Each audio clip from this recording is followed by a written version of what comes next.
Hello, and welcome to the Weekly Scroll Podcast. My name is Ryan. And I'm scared and alone in space.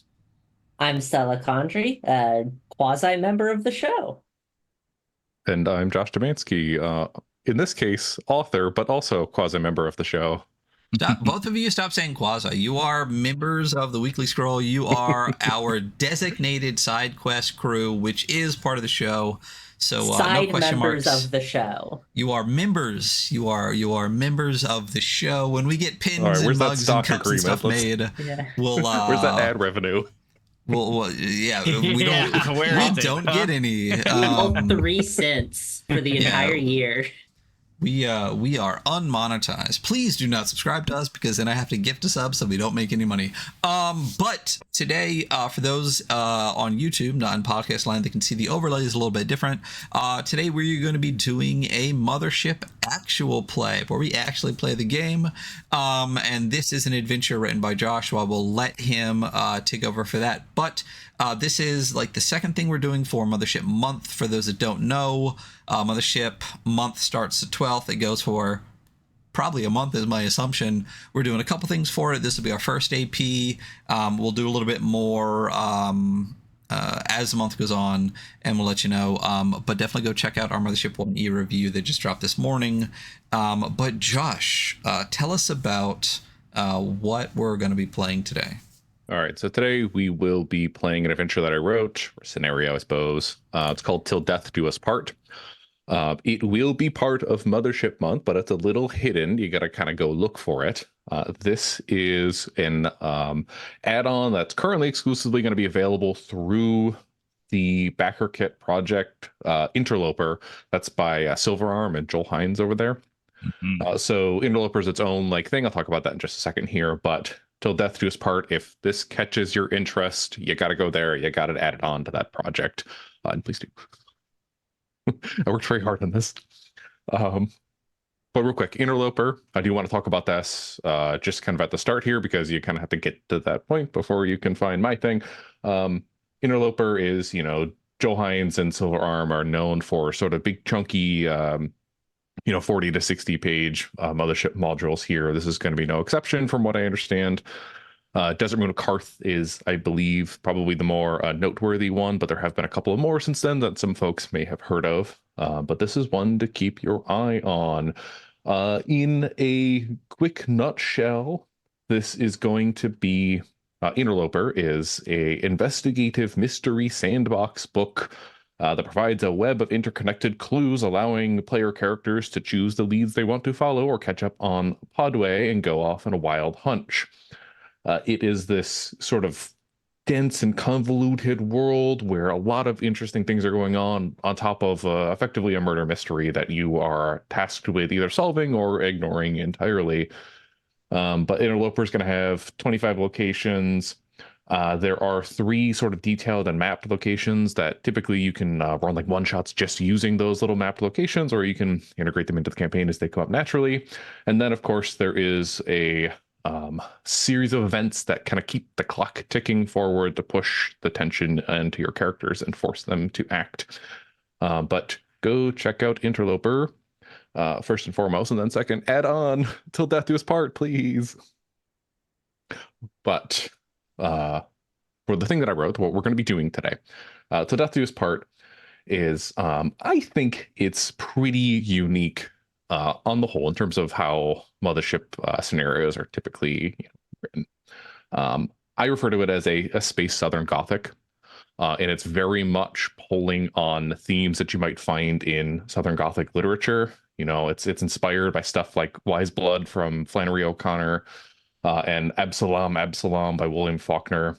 It's a little bit of The Fall of the House of Usher in there from Edgar Allan Poe, which is widely considered to be the first Southern Gothic story, even though that's still kind of up for debate. But beyond that, it is taking those themes that are present within that type of literature and bringing it to space sci-fi. The module itself, it's on the shorter end. It can be run in a single session, but the optimal experience is probably 2 to 3. It really depends on the speed of your group here. And What I mean by it being a little different than most Mothership product you'll see out there is that this is a gothic tale. You know, it's themes of the grotesque rather than being sort of overt and supernatural horror.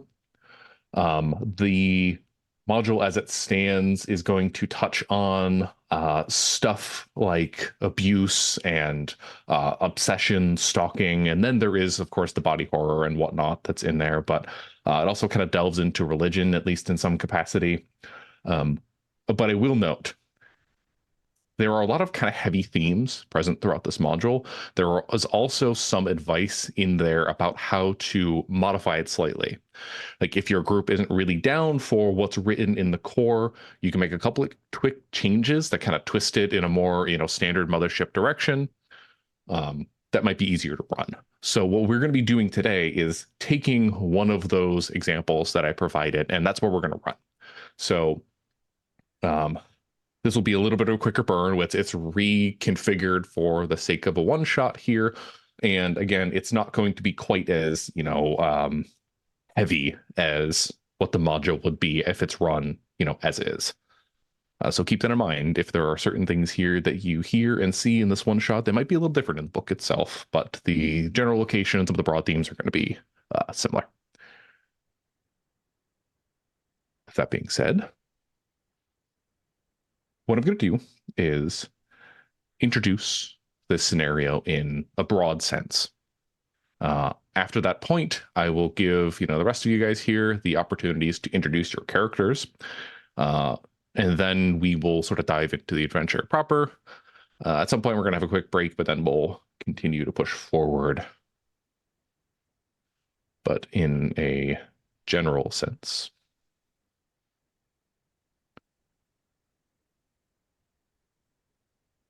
Your ship had an unanticipated repulsor failure on that last job.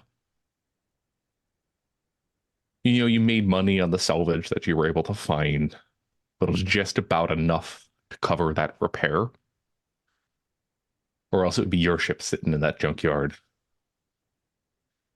And it's been a really long time of barely breaking even. Your crew isn't particularly big, but keeping up this ship is expensive. Just on gas alone, trying to get to these locations to find all of that salvage is really running up the bill, and your reserves had dwindled to nothing. Now, there is a lot of good junk floating around in the mid-rim where you currently are. Not a lot of it is good salvage. The companies want metals that can be recycled easily, that aren't full of like defects and junk, or haven't been blasted apart by some pirate raid. But you've exhausted your last line of credit on a tip. You've got a source. They're usually pretty reliable, at least in getting you something. They said they have something saved just for you. Apparently, there is this derelict space station that's sitting there floating at the edge of a nebula. Based on the information your contact has received, seems so far to have been spared the plight of the less professional scavengers, those that would pick off the little bits and pieces. So you might be sitting there with a fully intact station, ready to rip apart and claim for its metals. Now, there is a little bit of time pressure here. This is why you're the only ones with this tip. The nebula has its own gravitational pull as it's starting to form that star in, however many thousands of years or millions of years it'll take to be fully formed. But the station itself is not long for this world, so to speak, or the galaxy. It's getting pulled in towards that nebula. So if you want it, you got to be quick about this. And if this doesn't work, it's probably going to be your ship ending up in the scrapyard just to cover the cost of the bills. Now, with that being said, the three of you are part of the crew of a salvage operations team. There isn't assumed to be a few more members of your crew. Who they are is unimportant for the specifics of this adventure here. But you are, part of a small crew. You do have a ship. It's a piece of shit, but it floats and it can grab onto space junk to bring to port to salvage. With that in mind, let's introduce our characters. And keep in mind, I want a name for your ship by the time that all three of you have been introduced. Oh, I have one immediately. I would be willing to pitch. Go for it. How about the Classy Lady? All right.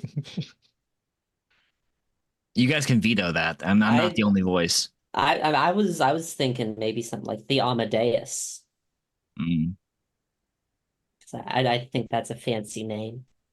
Classy Amadeus. The Classy Amadeus. that would be pretty good, yeah. But I mean, I guess if we're introducing our characters as well, I am playing Marie.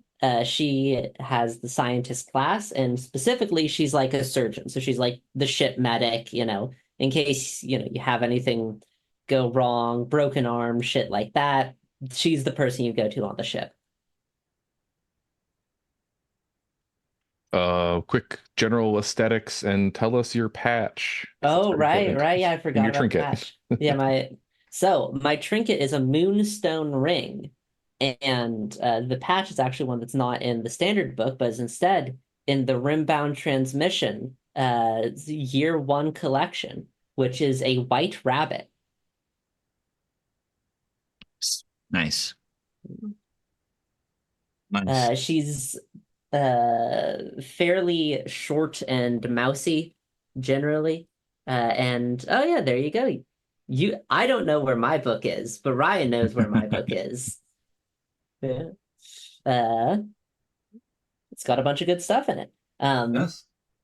Yeah. Yeah, and she's got like, her little doctor's coat and all that kind of stuff.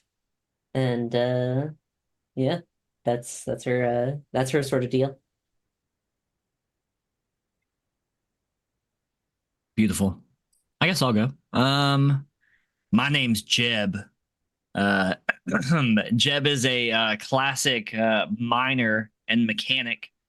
That really, he got let go from his last mining gig, and now he's on the salvage crew. And he's tired. He's tired of all this bullshit and being in space. He's ready to retire.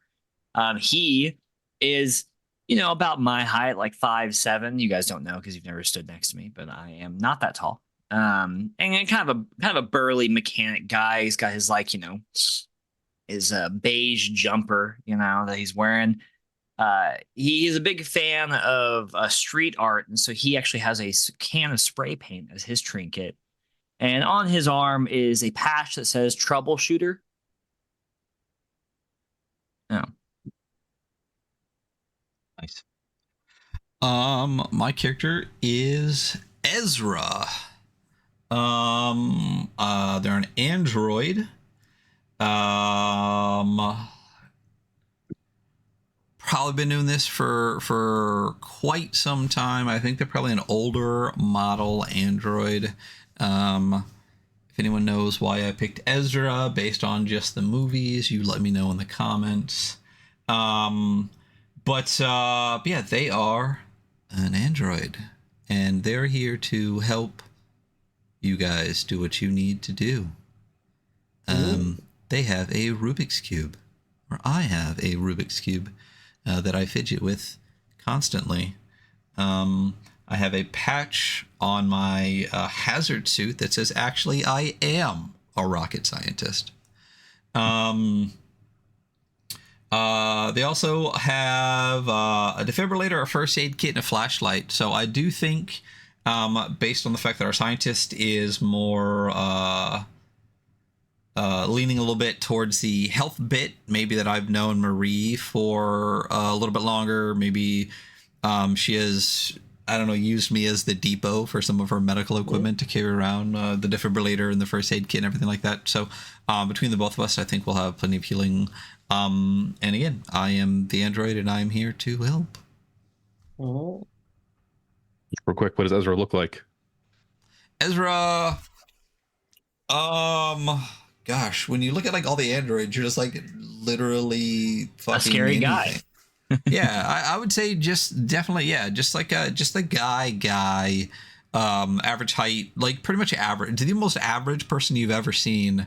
But they do have this bit of uncanny valley-ness to them. Like the tone always stays, pretty like okay, Michael, like I can't open the door, Michael, kind of a little bit of that, and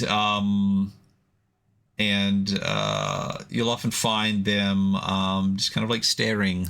Um, uh, and again, it is creepy at times, not quite knowing what's going on behind those eyes.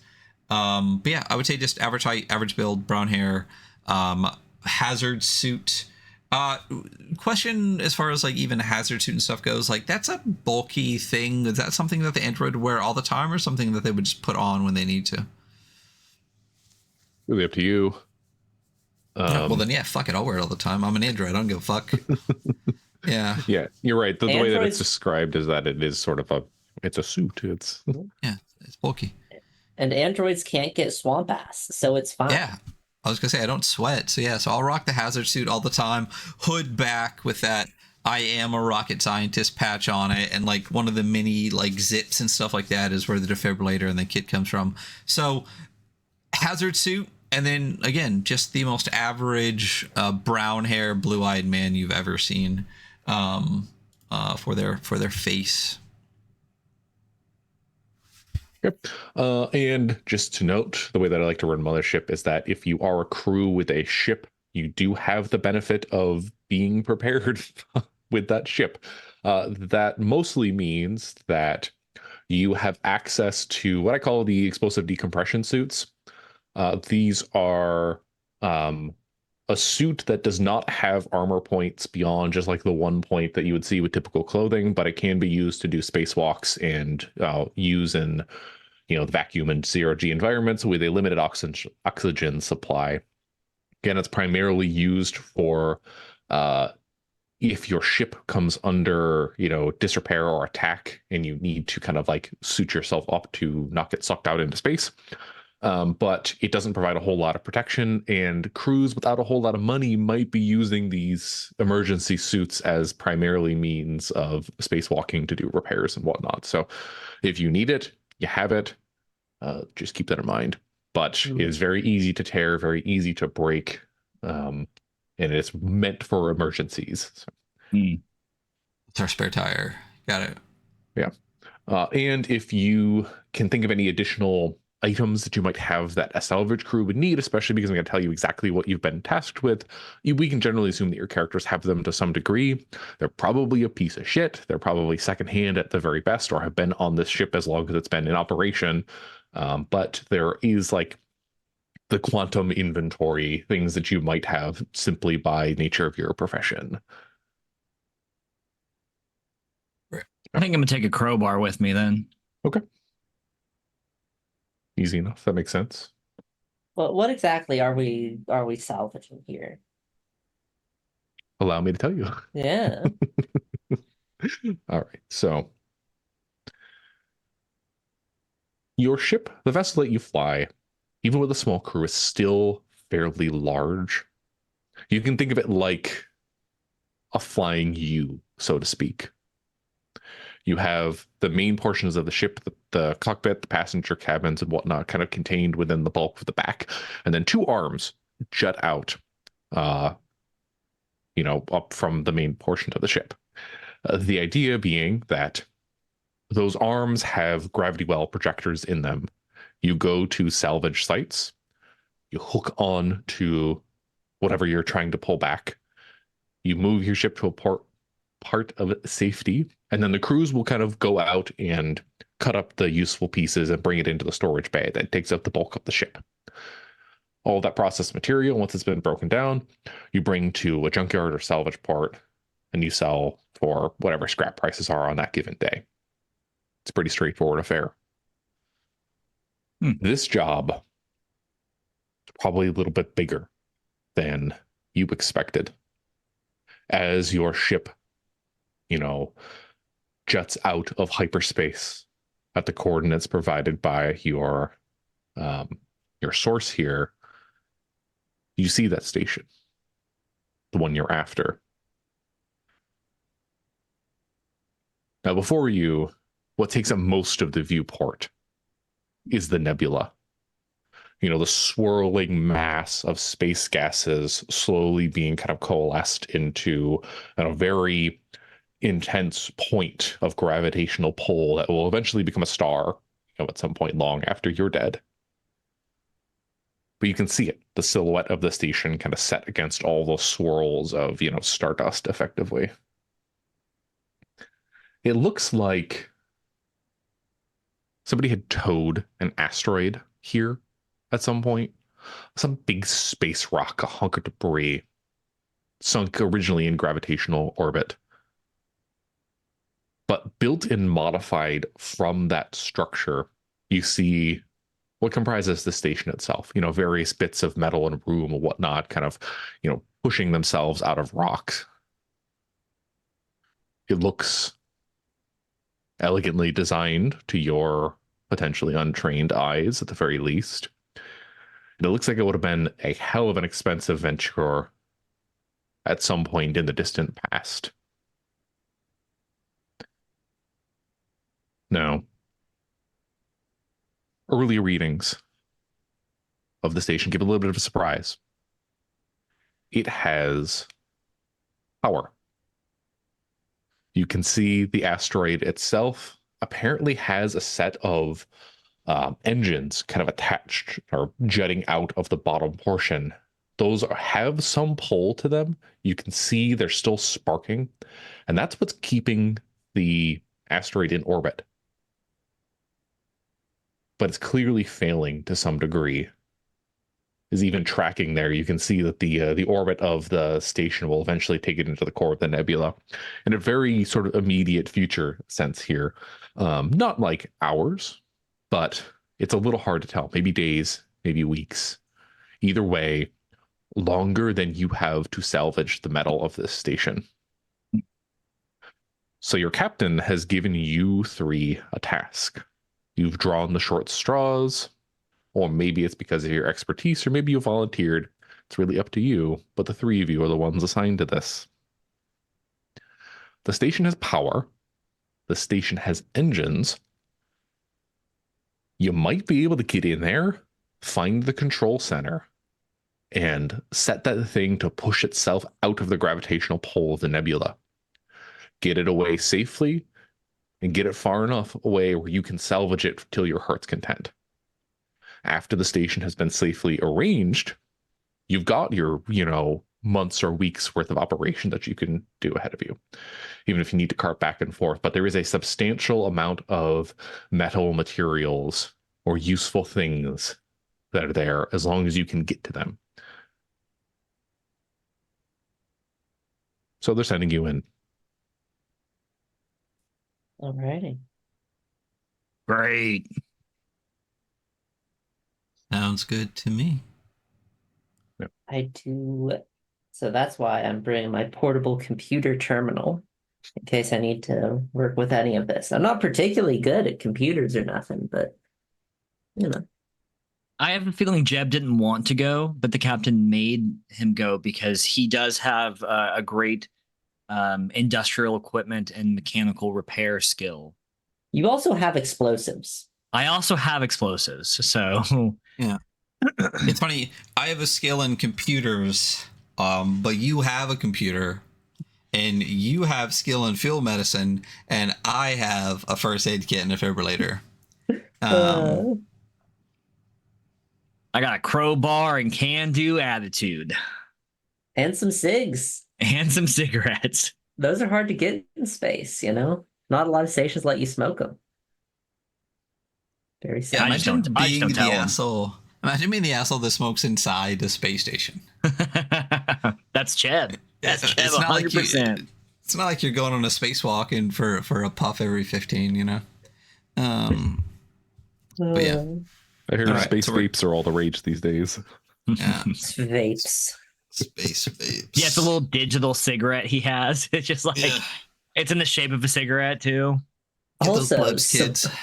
Surprisingly, galaxy gas is also popular in space. Yeah, we'd be huffing galaxy gas out here. Whippets always make a comeback somehow. All right, so yeah, So we were all young and dumb once. Not that dumb. yeah, So I was dumb as fuck then. we move forward. yeah.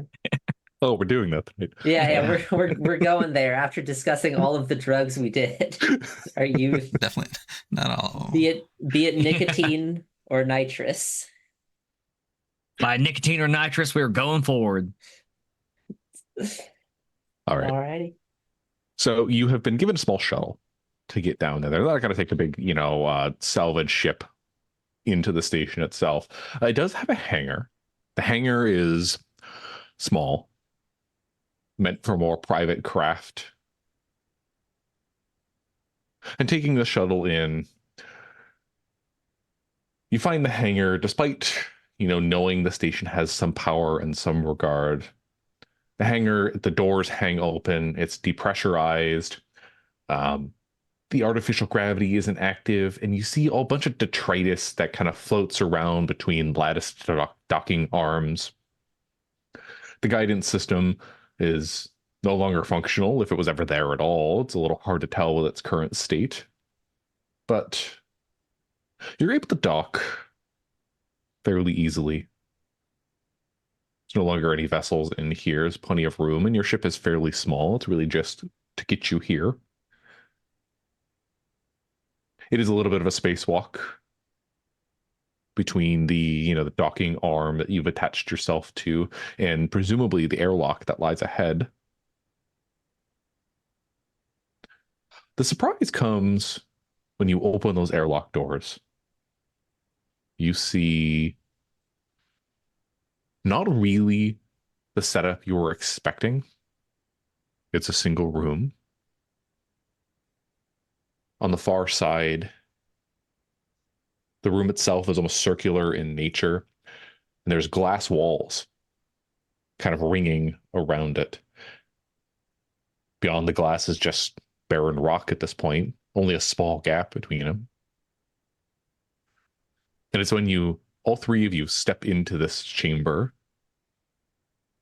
you hear the doors slide behind you, and the bing as the elevator you're in begins to shift downward. Nicotine nitrous, what was that?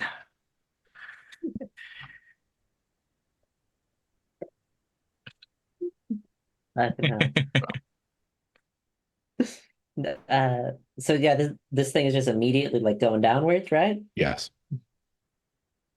Well, I believe that was the elevator descending. Oh God, Ezra, don't scare me like that. I thought you were the Hat Man. My apologies. you're jumpier than normal. He has a really terrible fear score, so I'm playing this as he's kind of a coward. I actually I think I am the biggest coward here with the 17 in my Yeah. Well, me rocking my 77. Yeah. The android feels no fear. I feel nothing. Well, it's a fancy entrance to this place. Also, my android feels nothing. Yeah. Well, I mean, we ain't got much to do other than go down, do we? How And you long? feel that Yeah. swoop in your stomach or artificial stomach as gravity's shifting as you're kind of funneled down. You just see layers of rock just passing by in that glass viewport until it clears. Light just floods into the chamber. You see the elevators continuing to descend, and the view before you is a massive space. It's almost circular in nature, kind of extends around. Up above, you see a glass dome, presumably in the ceiling of this structure. It kind of arcs over this whole chamber. There's a perfect view of the center of that nebula straight through that glass dome. And as you're heading down towards the ground, you see it. What once must have been a meticulously manicured garden space to some degree has overgrown. You see tangles of rose bushes kind of billowing out of boxes, hedges that haven't been trimmed in who knows how long. It's all it's not wild in the sense that it was always a manicured space, but it is wild in the sense that it is let grow more than you assume would be proper for a space like this. Like I said, this is as if Central Park was inside a space station. Kind of think of it in that regard, in terms of the space that this is taking up, how Fancy. large this room is, and then that glass dome that kind of sits over the top of it all. Wow, we should ask the captain to get one of these on the ship. You're tending to it. He'll be dead soon then. Now No one I know why seems to they. have been. Oh, I was gonna say now I know why they got the viewport. The rocks weren't particularly pretty or nothing. But this, could get used to this. What were you gonna say, Weirdo? Oh, I was just going to say that it looks like no one has been tending this. I'm inclined to agree with your observation. Well, I only say that because it seems to be overgrown. Yeah. So something has been taking care of it.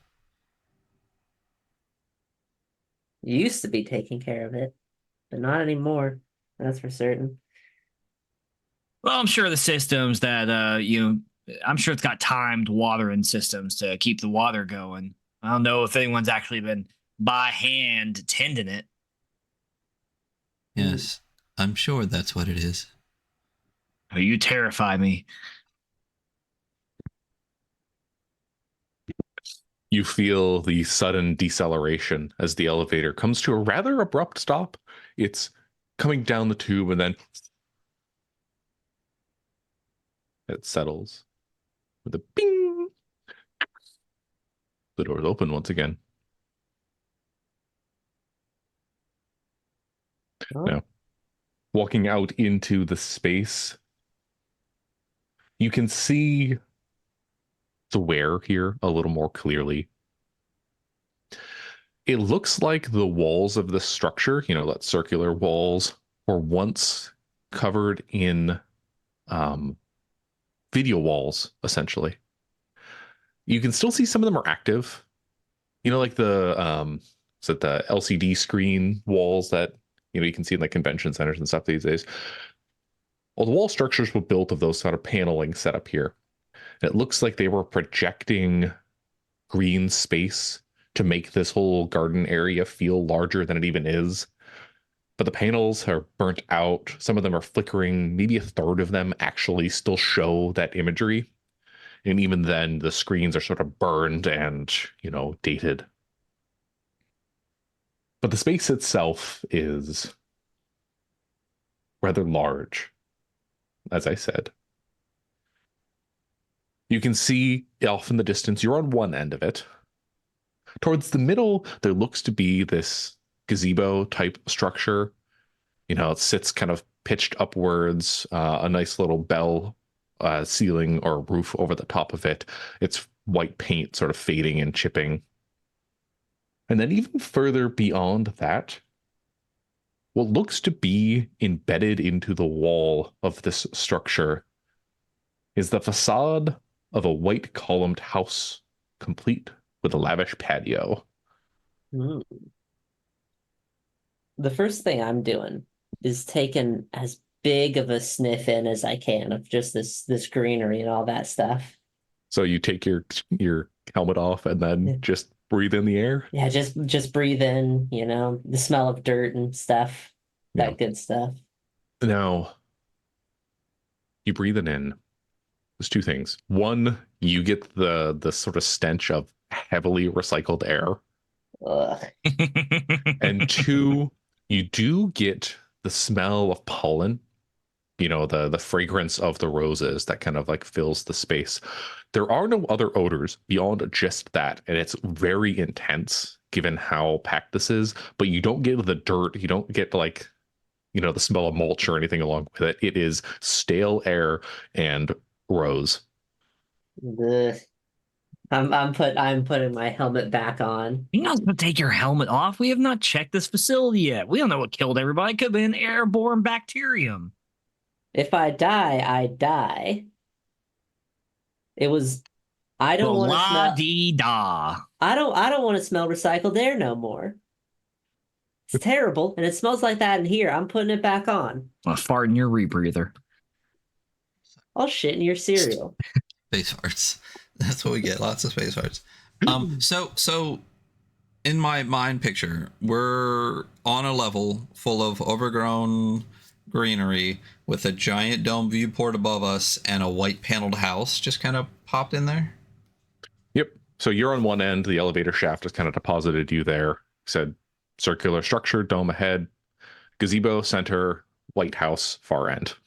Gotcha. And we see no other entrances or exits out of this room. Nothing immediately obvious.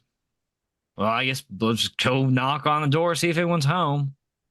What style of house is it? Are we talking like ranch? Are we talking like plantation home? Are we talking like... Shit, I used to know the term for this. Plantation home's a good way to kind of think about it. So like in the Georgian style. There we go, Georgian. Yeah. Yeah. It's classic. Looks to be a 2-story structure. White columns kind of cascade around the outside of it. The thing is, it's like, I gotcha. Yeah, antebellum. It is embedded into that wall. Like it's half of a house. Presumably, the video screens would have sold the illusion at one point about they're sparking or blackened and kind of around it. So it's very immediately obvious that this is embedded into the wall. So does it look like it actually is a house, or is it just like a facade of a house? It's a little hard to tell at this distance. Gotcha. You could take a guess, though. It might just be a facade. Or maybe it continues further into the wall. It's a little, like I said, it's very cut off, and you're only seeing half of it. Well, let's approach. Yeah, might as well. Yeah, let's head that a ways.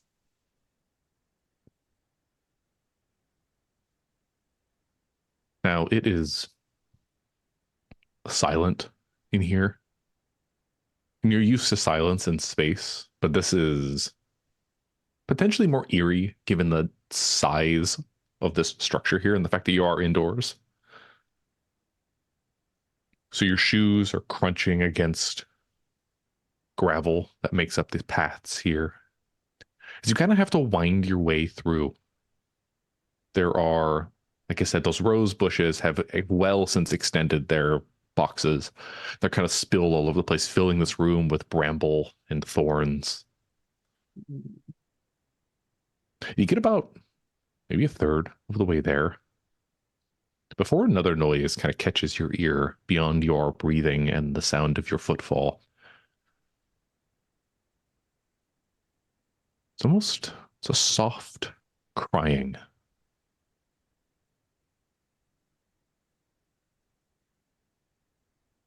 You Hello? hear the sort of heavy breathing, the I can't cry in command, but the tears. But it's slightly labored breathing. It is. You hear like the spaces between it, the sniffle, and all kind of lightly carries over the stale air. Can we kind of get a direction it's coming from? You guys are taking presumably the straightest path there. Mm-hmm. Like I said, that gazebo stands right at the center. You would have to pass by it. Seems to be coming from there, nearest you can tell. As we approach the gazebo, Jeb's like, "Hello there. Anyone here?" The gazebo itself, you see it, circular structure. It's sort of like The latticed pattern makes up what barrier kind of around it. It is raised above the ground to some degree. There are a number of white columns that go up to that bell ceiling structure, the roof above it. Beyond the outer edge is what probably was a water feature at one point, but it looks like a stagnant pond now. You know, it's water sort of brackish and brown. Then you see an individual at this point. Somebody's leaning up against the railing, their face staring upwards at the nebula. They are fairly short in terms of human stature, but you immediately see their brilliantly white ceramic skin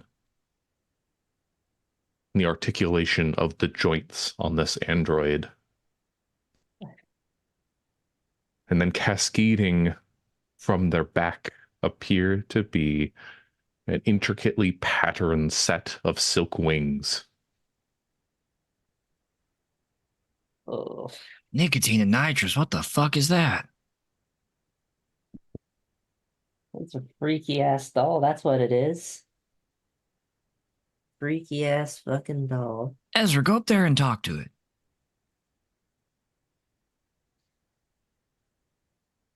Just because I am the android does not mean you can tell me what to do. I'm just saying, you know, we can repair you. Probably. I can repair you as well. I can repair the both of you. Ain't much special. Someone I cost more than you. I can't argue with that. Yeah, you go. I have no valid argument against that point. Jeb, you go up there. Oh, God damn it. Okay. And Jeb pulls down on the cowboy hat that he had tucked under his vac suit, you know, that he's had on this whole time. And he takes a few steps forward and is like, "Hey, little one, are you okay?" You go up onto the gazebo itself. You know, it's like a circular affair. There's a set of stairs that kind of lead up to it. Like I said, it is a little elevated. I think I'll put a foot on the first step of the gazebo. I don't want to like crowd them as I'm coming up to them. If they're like, I think they're like a childlike thing that's afraid, you know, I'll give them some fair space. Yeah, it is, a fairly large gazebo. You can imagine that somebody would host a small like sitting party or something here at one point. But you step on the first step, and the first. Wait, real quick, Jeb could not imagine that at all. Fair enough. To be clear, you step down and you hear just the creak of wood. Wow. Like genuine wood. It's real wood? Okay. Wow. In space. This is fancy. And it is a little precarious, but you step on, you call out, and you get no response. This android is still staring up at the nebula. You hear the sounds of weeping coming from it. Again, you see its silk wings kind of cascading down its back from your view at this point. It seems to be standing near a plaque as well, and it's perched on the railing, you know, elbows deep, you know, fist in chin, staring upwards. Oh, Jeb approaches a little closer and is like, "Hello, can you hear me?" You get no response. I put a hand on its shoulder. You reach out. You touch it. Do you have gloves on? Or do you take this off? I'm in a vac suit. Okay. So no gloves on, yes. So you touch it, and you see its face just torn towards you ever so slowly. This model is interesting. It's little pieces of porcelain that make up its structure, very finely and intricately placed within it, so they all perfectly bend and shift and move without cracking to a certain degree. The face itself is not particularly human in the sense that it looks artificial and does not create the uncanny valley because it's not attempting to create a human in, like the perfect sense. This is not the same model as Ezra or that type of model. Right. Not like that freak over there, right?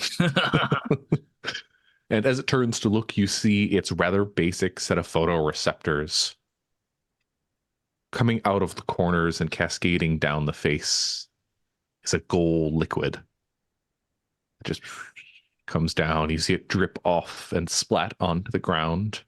Mm. The features are feminine.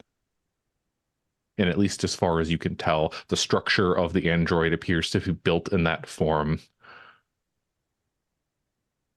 It turns and looks. It says nothing, but the sobs continue, and the gold liquid flows down its face. Mm. I would like to read it's looking at a plaque, right? The plaque is next to it, but it wasn't looking at it specifically. It was just like perched up next to it. I'd like to read the plaque. All right. The plaque, it's a bit of metal with engraving on it. It says, "And now wonder, ye angels, the infinite has become an infant." Huh. Okay, well, we're gonna wander off there, childlike android. Do you want to come with us? It's looking at you. It shakes its head. No. All right, well, goodbye. Okay. You pull your hand away? Yeah. Okay. As you pull your hand away, the android turns its face forward, looking back up at the heavens. You see it stands upright, and the wings unfurl behind it, and it slowly ascends past the guardrail and up into the air. Okay, well, this is almost too much for me. Go ahead and make a fear save. I would love to. Oh yeah, we have a dice page up, don't we? There we go. Yes, use the dice. I have a Chat fear out. of 28. I rolled a 12. Let's go. All right. So you're able to steel yourself against the uncanny here. How do you respond? I'm going to retreat quickly to my compatriots.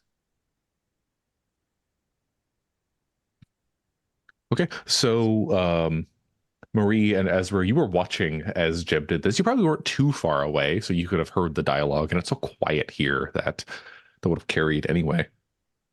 The two of you, as Jeb is sort of retreating away, you see that android lift itself off, unfurl its wings, and float upwards. Noting that the wings aren't flapping. They're just unfurled and kind of billowing behind at this point.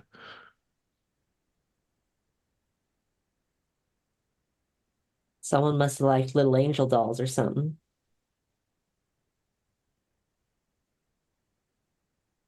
Ugh. I am deeply uncomfortable, and I think that we should continue forward. Please. What, little kids scare you that much, chicken boy? Little kids when they're not children, nor are they alive. Yeah, a little bit. Not to say you aren't alive, Ezra. I would just say that you are, a foul simulacrum of a living man. We got a sledgehammer back on the ship. We can deal with it if we need to. Yeah, no, I am not technically alive. Glad we agree.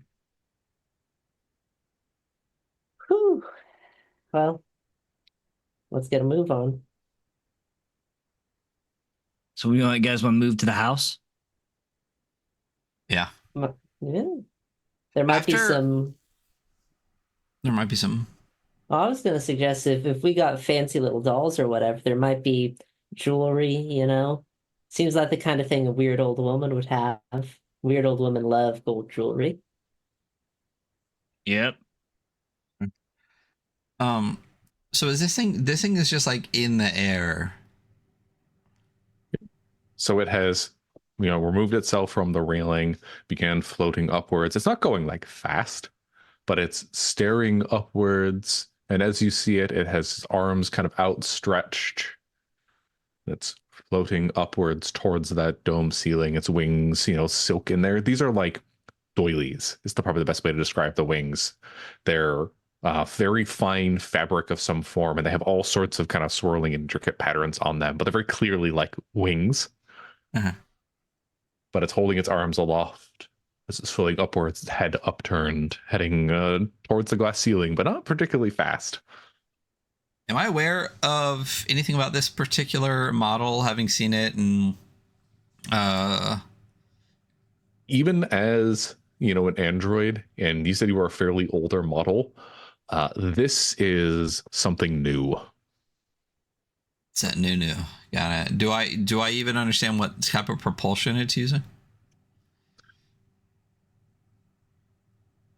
It's probably similar. You can take a guess here that it might be using like repulsor tech that would use that a ship would typically use, having been sort of condensed to the point where it can operate this android without any sort of exhaust or outward propulsion is interesting at the very least. Not necessarily impossible, but expensive and interesting. Interesting. Well, yeah, all right and proper, terrifying. Yeah. Why don't we move to the house, Jeb? I am in agreement with Ezra. Why don't you lead the way? God damn it. All right. Jeb leads. Oh yeah. Jeb's gonna be the first to die. Easy first to die. Okay. Now, heading towards the house structure here. Again, it's embedded into the wall. It's this white columned house. You see, windows with drapes, and it's a lavish patio that sort of sit in front. The patio itself is adorned with chairs and flower pots with long dead plants kind of rotting in them still. And there is a set of double doors. They're kind of perched open. It's dark on the inside, though, at least in terms of the difference between the light here and what's presumably inside there. The house itself it would be, manor house. It was large enough where you guys could see it pretty clearly from the other side of this, huge structure and room that you're within. It is white, and every bit of it is white, even like, it doesn't have any additional accents or whatnot beyond. It's probably like mauve curtains that hang in the windows that you can see with your current vantage point here. Well, I think the vac suits have headlamps, correct? They do now. I also pull out a large, because I have one. I pull out a large flashlight. This is giving me, God, what is the Robot Carnival vibe so fucking hard? I don't know what that is. Neither does Jeb, actually. So. I mean, I started thinking about magnetic rose, which is good. I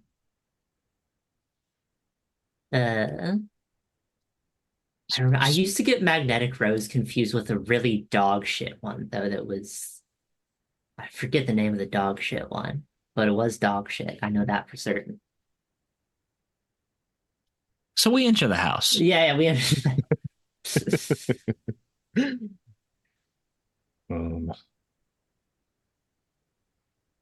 I think as you cross the threshold, this might be a good time for a quick 5-minute break. Okay, yeah. Okay. We will be right back. And we're back. All right, so the three of you have entered into this space station, assumed to have been derelict, but you found it with power. And your goal is to get the engines that hold this place aloft back in a functioning capacity so that you can push yourself out of the gravitational pull of this nebula that it will soon careen into. Now, inside you found this massive garden space. You have found an android still up and walking around in here. You're just crossing the threshold of that house-like facade, entering the inner portion of the station. Mm.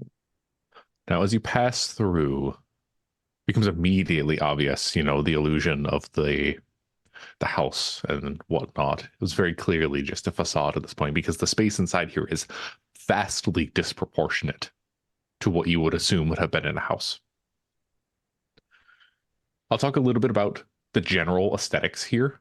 This is going to carry through until I specify otherwise. You can assume that the rooms have these features. Then I'll talk a little bit about where you are specifically within this space here.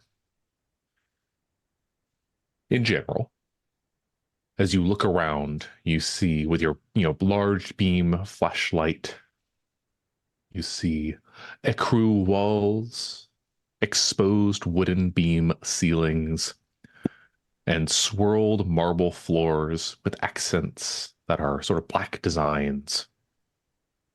There are vibrant paintings and dusty decorations that provide the occasional splash of color set against those walls. And there are still some functioning lights here, but they're dim or out entirely. Whether they're burnt out or turned off is a question at this point, but what is there is just enough to cast the halls in long shadows. Now, the chamber you've entered at this point, as you walked through that threshold, it's a vestibule of some sort. A antechamber where there are the doors you have just walked in sit behind you, and what lie ahead is an open archway leading into presumably more rooms and structures within this station here. The chamber itself is, like I said, nearly empty. You see a dusty grand piano kind of sitting off to the side.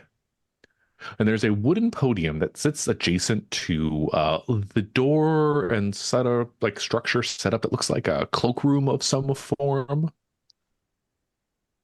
But beyond that, the room is not particularly exciting. It's a fine layer of dust that kind of cascades on everything. And the way forward is clear enough. Is an open archway. Oh. Got a quick question about the nature of the dust. Is it like house dust, or is this like dirt dust that would have like come in from like the garden where all the gravel is and stuff? You can say house dust. Okay. I'll say I have geology as a skill, so I'm willing to roll for that in knowledge. I don't think you need to roll in particular. This is you have an assumed knowledge, and there is no source of tension at this point.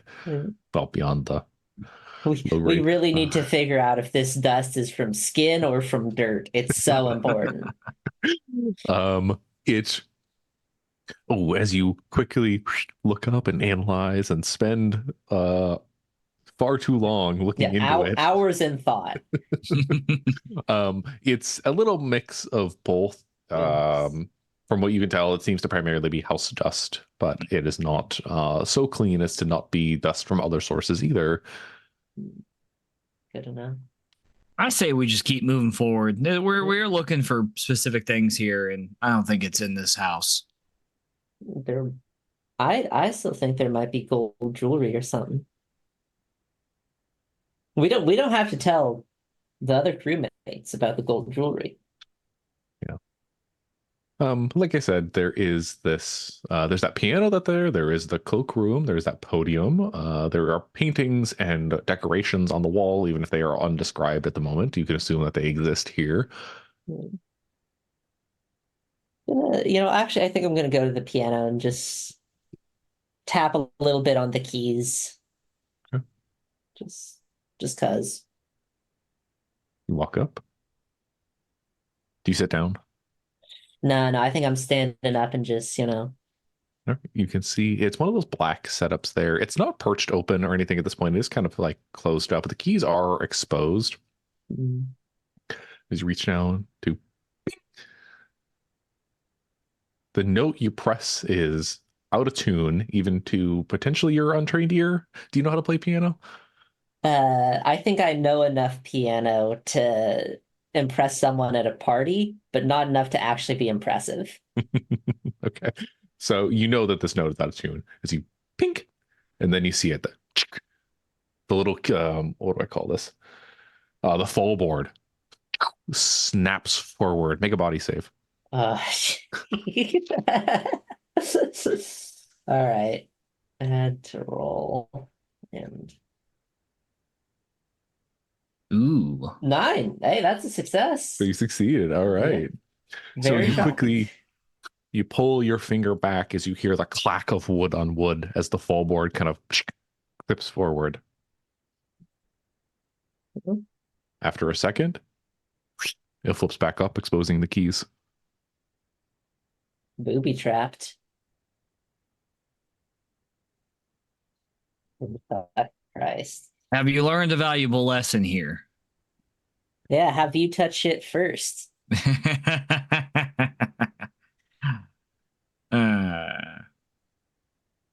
hell. All right. This is all very odd. None of this serves any purpose.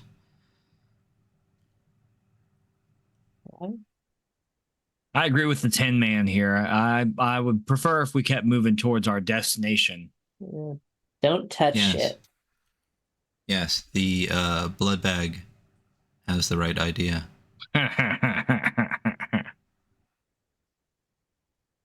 Oh. So we'll there was an archway further down in this hall, right? Yeah. Listen, I'm supposing that this is just a facade of a few rooms, and through that archway is continuing into this station. My question is, why would the entrance to this station be through this garden and like home? It's a very odd setup. Yes, it is an odd setup. Who was Indeed. meant to come here? Was anyone meant to come here? Well, we were meant to come here and get rich. That's very fair. So will everyone cool with continuing moving forward through that archway? Yep. All right, you push on through into the next chamber. I'm going to be using ship-based directions because that's what I wrote. I was going to change it to cardinal directions, but that makes it harder for me because I can just read it. So note Starboard, port, fore and aft. Is that what we're using? Yeah. Forward, aft, port, starboard. Note that the direction you are heading is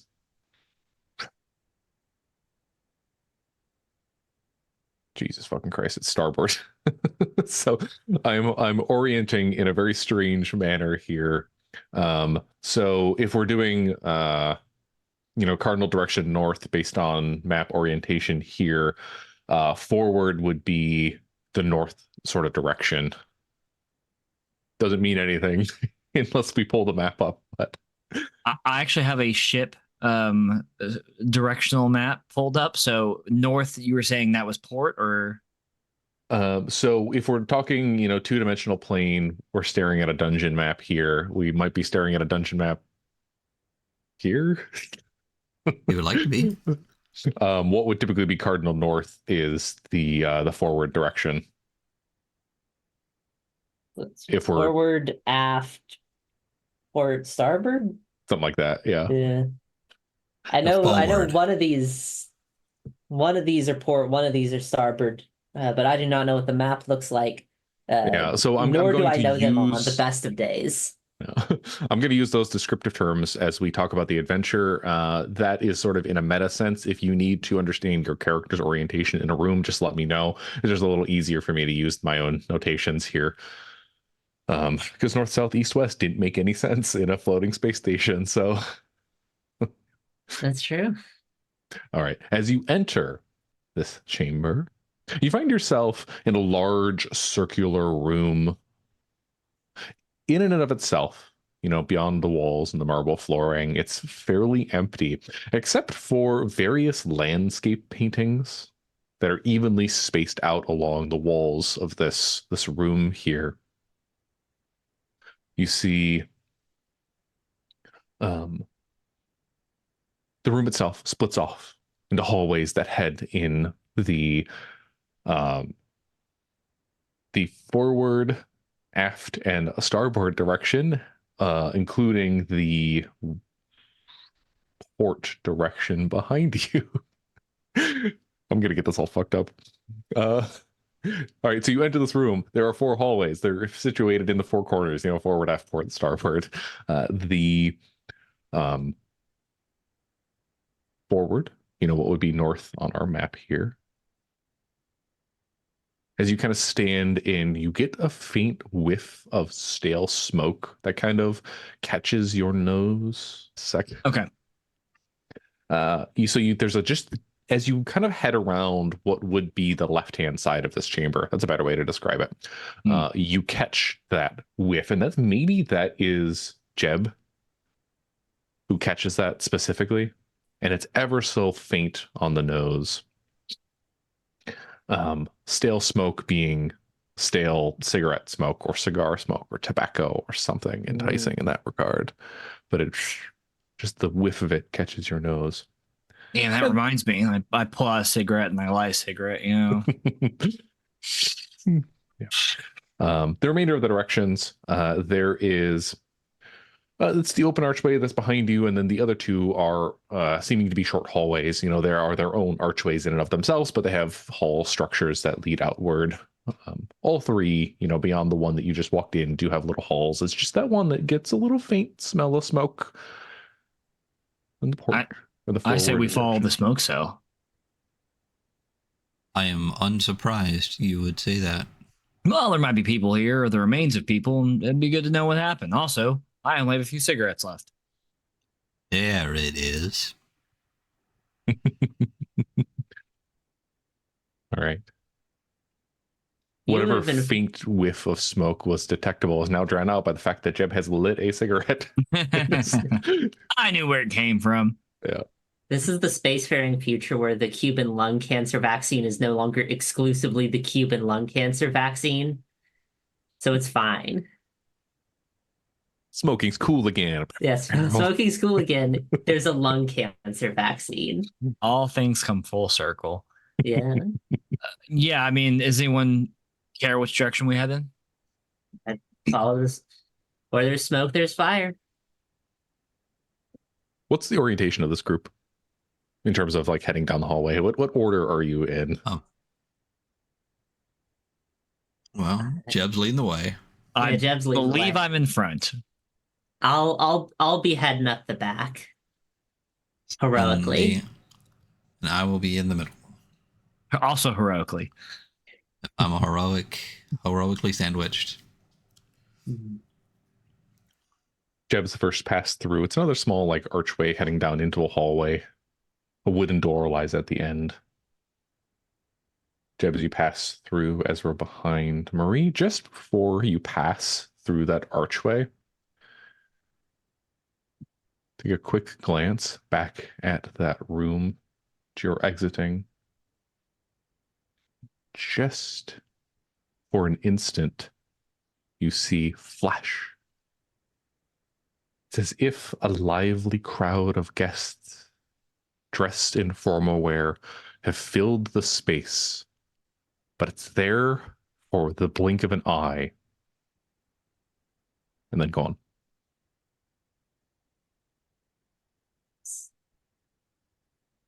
I ain't gonna say shit. Just whatever. It's been a long fucking day. I ain't saying shit. Getting the space crazies, you know. Yeah, I need you to make a sanity save for me. I figured that was happening. Oh wait, I almost rolled my physical dice, but I forgot. Got these. 12. Woo! Y'all are rolling good today. Yeah. You were able to push it down. Maybe it was just your eyes playing tricks on you. Yeah. I'm so glad I didn't fail my sanity save because I didn't want all of my nearby friends to gain 1 stress. Oh yeah, this game has rules. Yeah. There's rules for it. Shout out dddice.com as well for the overlay we're using. It's a Double D website back to dice. Patreon. Yeah, Double D Dice. I've not been sponsored. calling it tripledice.com. Oh, that also works. I mean, that theoretically that works as well. But it's cool overlay. Yeah. We can Anyway. see all these pretty fancy little doodads and what's its and who's its and how's its. Yeah. Galore. Do we know? I'm sure you said it, and I don't remember what this was before. No one knows. Your contact found the station out here, and they're like an information broker. They're not necessarily like a scout or what have you. They got this tip. It was investigated and verified by their own sources. Beyond that, it was supposed to be a space station, and it was derelict, and like that was it. Some of that has already proven to be untrue. It is quite odd. The facade with these wooden doors as we continue further. Why would you put wooden doors in a space station? I think we're just creating a mounting list of questions to maybe be answered later. But yeah, I mean, real wood, that's gotta be expensive. I'm telling you, this place for rich people. Mm. Well, And Jeb, that let becomes us ever more continue. apparent as you place your hand upon the door handle to open inward. The door handle is one of those glass ones that, it's like effectively like a diamond like type of shape, like a cut diamond that they use as a door knob. You grab onto it, open the door. It does have very squeaky hinges because every door that I have in my games have very squeaky hinges. Because you get to make the squeaky hinge noise. There you go.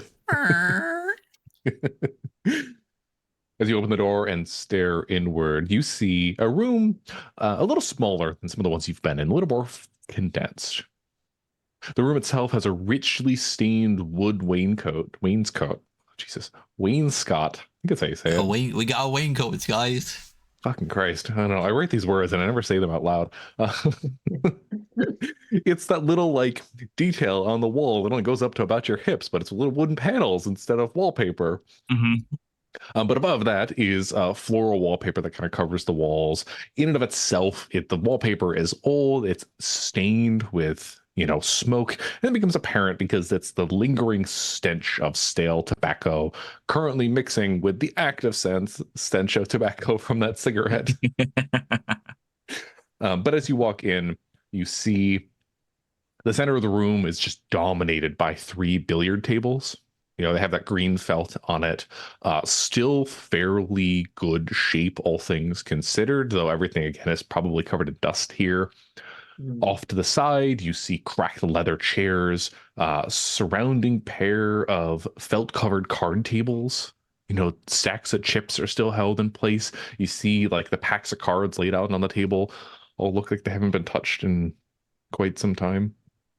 The chip's still on the table. But they're stacked up as if ready to be distributed and played. Yeah, not like an active game is going on, but perched in the center for a dealer to then take and distribute. I was thinking like, wait, all this is like, did they leave mid-game? No, it's very much a okay. Cleaned up and arranged space here. But beyond that, in terms of additional doorways and whatnot. You see another closed wooden door on the forward side, what would be straight ahead of you as you walk into this room here. It appears to be soft music coming from the other side of that door. At least you hear it coming from that direction. And then on the starboard side, which would be your right-hand side, there is another wooden door, but it is perched open, and mixing with the smell of the tobacco, you get that acrid scent of mildew. And that's one of those things where it's hard to miss. You know that smell. Yeah. So this still feels like house, not space station so far, right? Correct, Everything's yes. paneled and doors. Does it feel, though, as if we would have passed beyond what the initial facade was? That would have been like the cutoff of the green wall, like the arch or something would have been that? Immediately apparent. Even as you walked into that first chamber, the antechamber itself would have been like the size of half the house. Like these are all huge, opulent type of structures that are perched within this.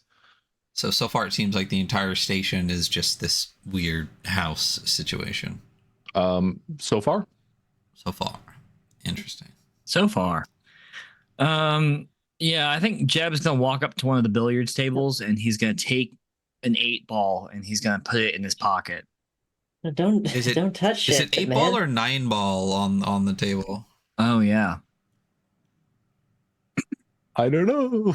I said it's a billiard table. I didn't know if I needed to specify. It is a billiard table, so it would be a 9-ball then. There you go. Yeah, I know. Well, I'm saying, like, is it set up for 8-ball or is it set up for 9-ball?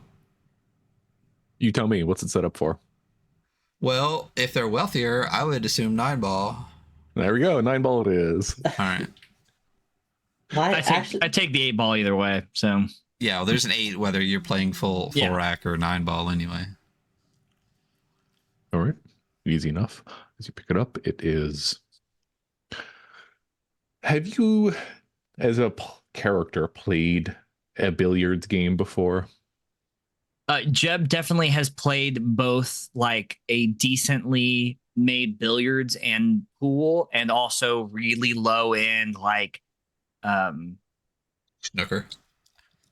No, I just mean like he's played with actual like balls before, and also like whatever the low end version of that, like a cheap docking station is. So yeah, these are the good ones. I was gonna say they're ivory, but I don't think that makes any fucking sense. But they're the good ones. Space ivory, bro. Space ivory. Space ivory. Yeah. From the space elephants. Did they make billiard balls out of ivory back in the day? Is that a thing, or am I just making that up? I mean, I'm sure someone somewhere made everything out of ivory.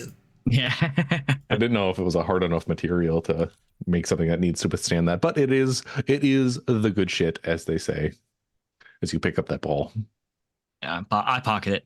Yeah, it does. The balls do show signs of use. The table does show, the scores of the balls having been hit or the balls tracking on it. But again, it's all still fairly dusty and doesn't look like it's been used in a while. But you now have an 8-ball in your inventory. Yes, they did. I was also checking Wikipedia. Yep, they did make them out of ivory, but also ox bone at one point. So let's assume they're bone of some form.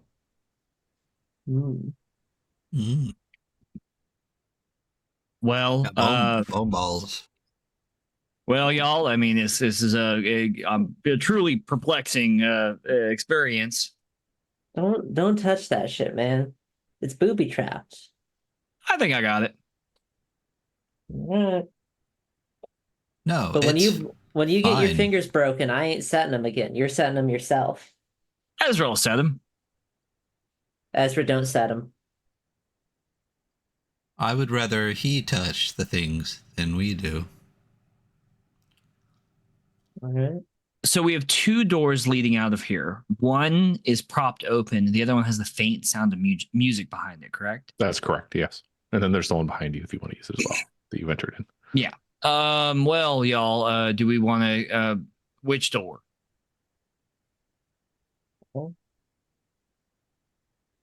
Say the music's worth something. There might be other folk in here. I agree with Marie. I'll to the music then. Okay. So is it Jeb leading again? Yeah, I think just defaulting Always. now. Yeah. Yeah. Yes. Default Jeb in front, Marie in back. Okay. Jeb, as you grab another one of those glass door handles, you open, go to the inside. The view you see as you enter, for the viewer and not necessarily for the player, is the overlay that we have on the screen here. Oh. As you walk in, you see comfortable chairs arranged around a long window on sort of the forward edge of this station here. There are no lights on in this room, but that is unnecessary because it is the light from the nebula itself that sort of illuminates this expansive space here. It is more of a narrow room, more rectangular than it is, square in this sense. There is a unlit fireplace, and you can see above the mantle sits a painting. It looks like a homestead. One of the walls is just this neat array of both crucifixes and ornate crosses that is like each of them affixed to the wall and to the point where it covers the entire thing. There might be 100 or 200 of them here. Huh. Well, this is truly creepy. That music is much louder. But real quick before I get to that, beyond the door you came in, there is another door on the starboard side. It is another wooden door. It is closed at the moment, presumably heading in the same direction that mildew smell was coming from in the previous room. Just for orientation's sake, it would be on your right as you walk into this room. So as you walk in, you see ahead of you is that viewport. Again, it's not strange to see views of space. It is rather strange to see a window this large staring out into the vacuum of space. Like the window itself covers the entire room for the express purpose of sitting and staring outwards, presumably. But that music comes from a chord instrument. And you can see one of the chairs as you enter appears to have somebody sitting in it. Hello? You get no response? Oh man, it's another one of these Android. Ezra, what should I do? Jeb, I will look at this one. Perfect. I like this room. Ain't bad. It all gives a rather calming experience here. The music is a plucked string. It's slow and melodic. You hear this figure, presumably humming along with the melody. The view of space and the nebula that sits beyond is... You may have seen things like this before. I won't say it's not like anything you've ever seen, but to sit here and be able to appreciate the beauty of space that lies before you might be one small luxury within this line of work. Mm. But Ezra, as you shift forward, again, this room is lit by the light of the nebula coming in, so everything is sort of cast in shadows here beyond that. So you do have to go around that comfortable chair to stare. You see a woman. She is...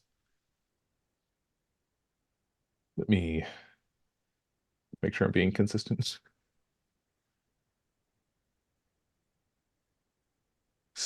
All right, so this woman has skin that glows like moonlight. She's wearing silk gloves as she plucks this instrument and a flowing sort of floral dress. Her hair kind of cascades around her in sort of loose curls. And you see her eyes are closed and she's swaying along with the plucking of the instrument, humming along with the tune. Is it like is it like a dulcimer or something? Shit balls, what did I call this thing?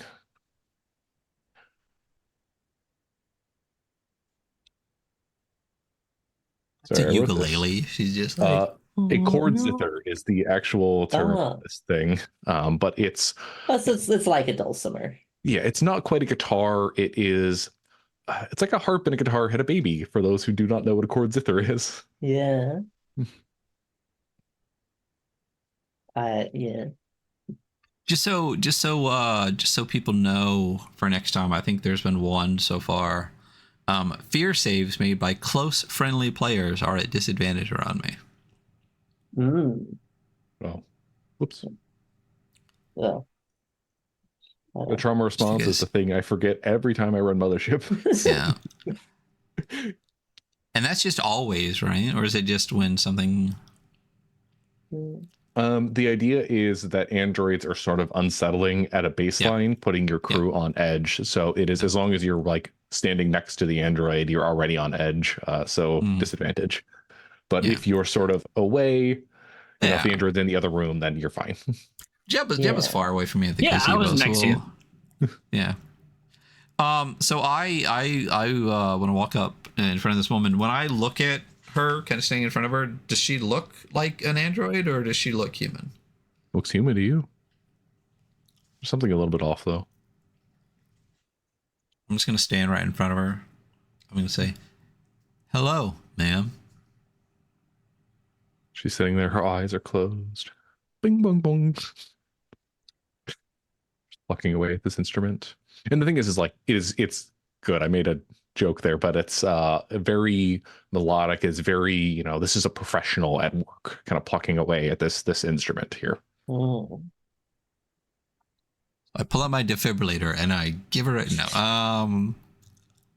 I have my flashlight and I would like to just kind of like just a quick flash across her face, like forward back, and again say, "Hello, ma'am." You flick the flashlight across. The way that the light diffuses doesn't quite compute with you initially. It didn't. Something was off there as it kind of like, as you go across the surface of her skin, diffused in an odd manner. This time, I cock my head, I look, and I'm just going to hold the flashlight at her face instead of flashing it. And I'll say again, "Hello, ma'am." You get no response. And again, the light is doing something weird with the diffusion. It's not hitting the face and illuminating it in the way you expected. Oh. Jelly or I'm going to something. look back to the other two and I'll say, "She is not responding. Should I initiate further response?" Let me take a look at her. I'm gonna approach and kind of. She's like, no. I'm gonna like feel for a pulse on her neck. As you walk up, reach forward. Shit! I just realized you ain't supposed to touch anything in here. Well, if I die, Your finger doesn't reach skin. It simply passes through. The initial shock is a little alarming to you, given how lifelike this woman looked. So go ahead and I think this is going to be sanity again. sanity. Ooh. That's fair. Because it's sort of questioning your sense of reality and not necessarily being overtly scary. All right, 23. Oh wait, no, I should do this in the app and not the dice I have here. 8. Look at, I'm the most sane I've ever been. In 5 rolls on a D100, no one has rolled above a 12. That's insane. As your hand passes through, the initial shock is very easily sort of dissipated as you realize that you have just passed through a hologram. Well, that was a distinct waste of time. I'm just gonna look out the window for a little bit and just be like, well, I mean, at least we got this view. It's not like we're paid by the minute or whatever, so. Yes, but holograms do not exist from nothing. Something must be either broadcasting or beaming. Do I see anything like beaming it up? After that, after I know that, is there something in the chair beaming it up? Like it can't just be an apparition if it's a hologram. Like where is it coming from? Yeah. So with this sort of knowledge here, you've seen the hologram. You're probably maybe even a little more familiar with this than the standard individual, given your make and model. As you kind of look around, you see it. It's not a single source. It's as if as you look up, you're seeing the little tiny bits of like infrared that probably reflect in your eyes more than a human would catch here. There are embedded into the ceiling and walls a bunch of like IR projectors to the point where it's like this would be a substantially sophisticated system. You don't see stuff like this anymore. It's not necessarily new tech as you're kind of looking in and taking in the scene by any means, but for somebody to have gone to that elaborate of a length seems like overkill when you could just install a model to do it. But the results seem to speak for themselves. This woman looks lifelike here. I'll explain all of that to them in the most technical way I can. Looking at Jeb. Well, it's simple, isn't it? Someone wanted a woman that wouldn't talk back. Oh. Well, yeah, let's get the fuck out of here, y'all. No one room we have been through yet has been any less disturbing for me personally than the room we were in before. I would love to see something that looked like a space station, and not like a weird southern futuristic lounge. Interesting.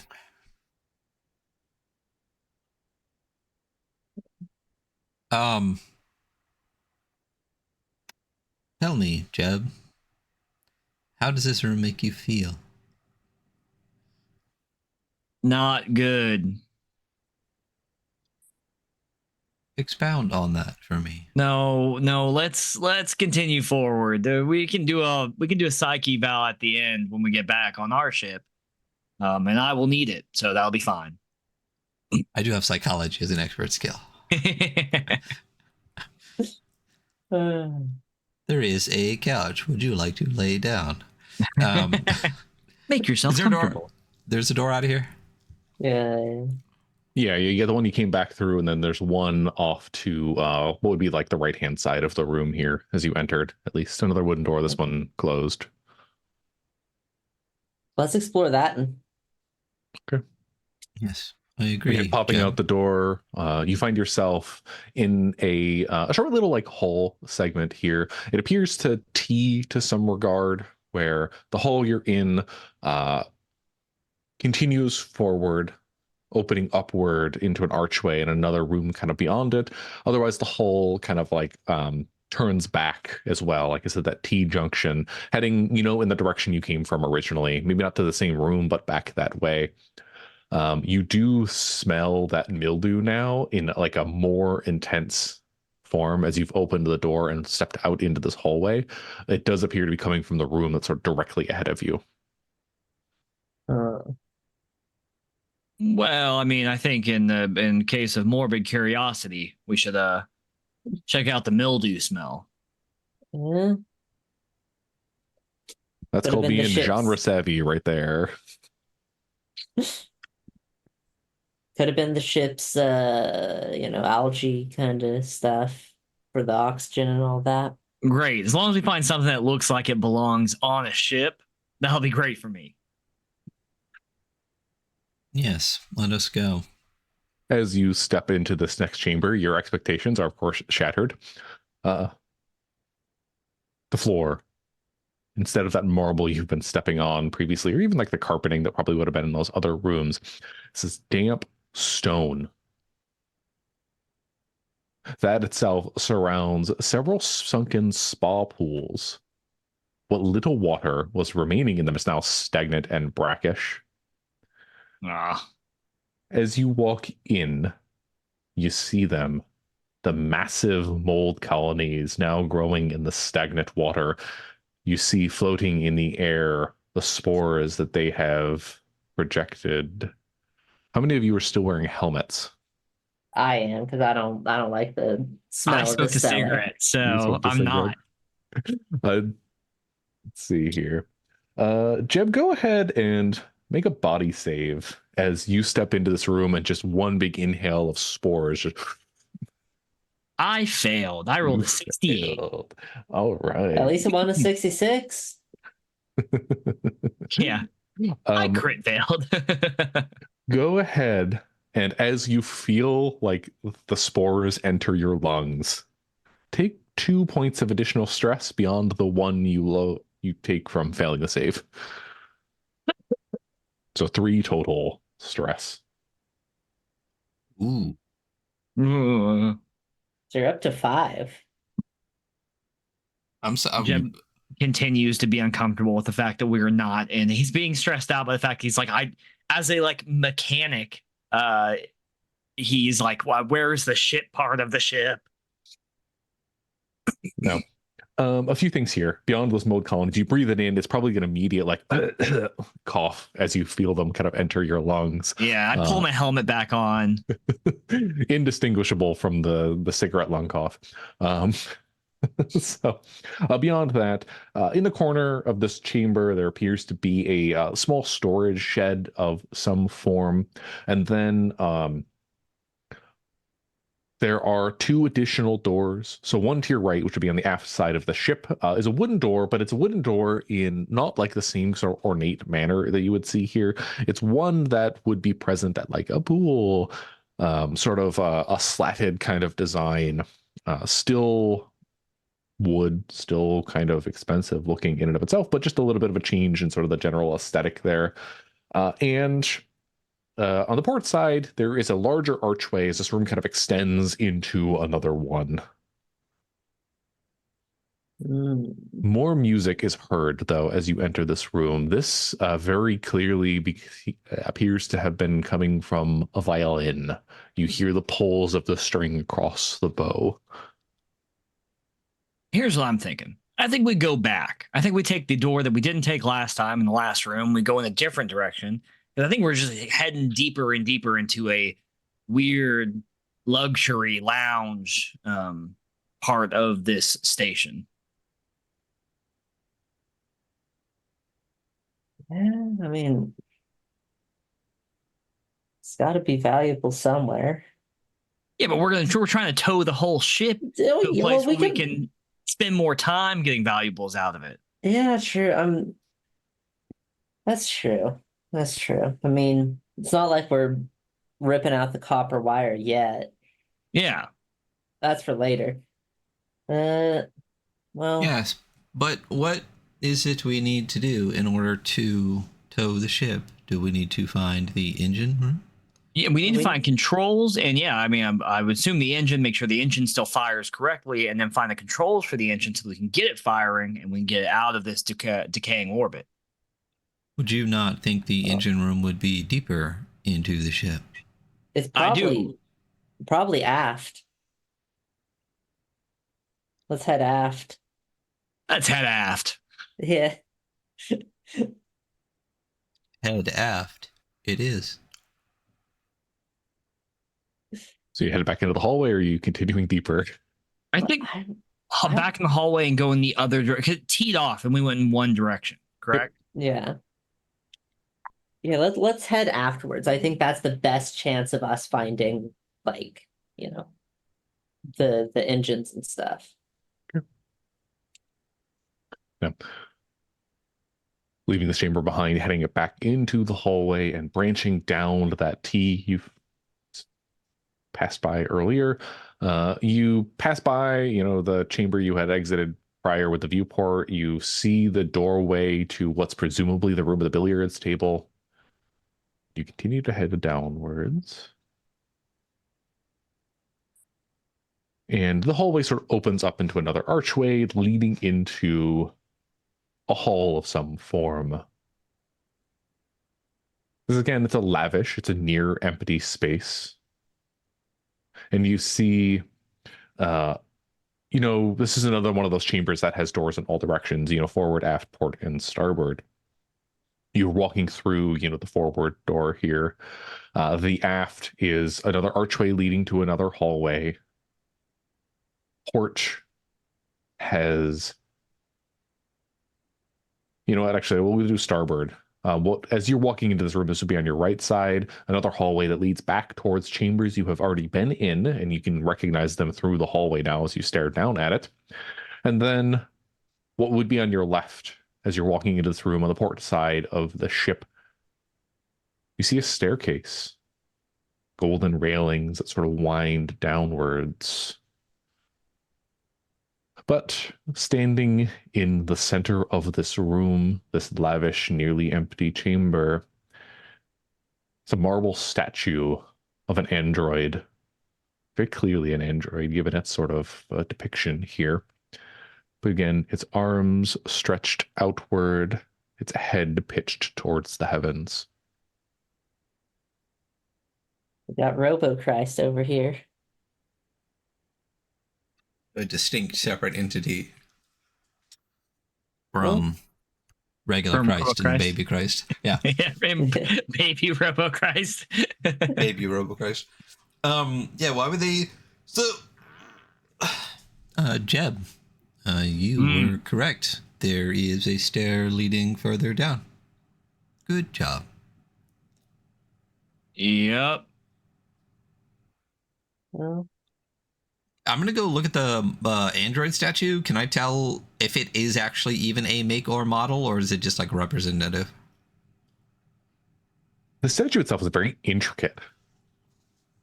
It's as if it was made from sort of the molds that we used to make Android, but then cast in marble instead of, the typical poly materials. As you stare upwards at it, you're a fairly old model, but this is an old model. The design, the structure, it's very clearly more of like the robot side of androids and not like the human side of Android. Like a service model more so than a what do they call them?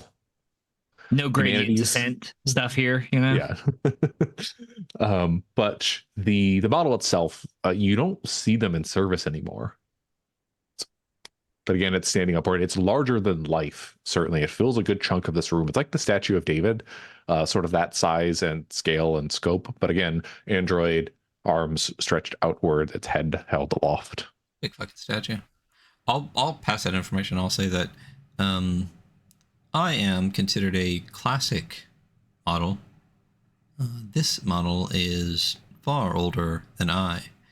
If we use this to date this space shuttle, this space station, it is quite old. but what about the little angel from earlier? That was a new one. That was a newer model. Well, this place has been here for a while. And I'm gonna pat Jeb on the back and say, oh, and only a little bit of mold growing in there. Uh-huh. He means inside you. Yeah, let's we'll get you antifungals back on the ship. Let's get the fuck out of here, y'all. Let's head down that staircase. All right.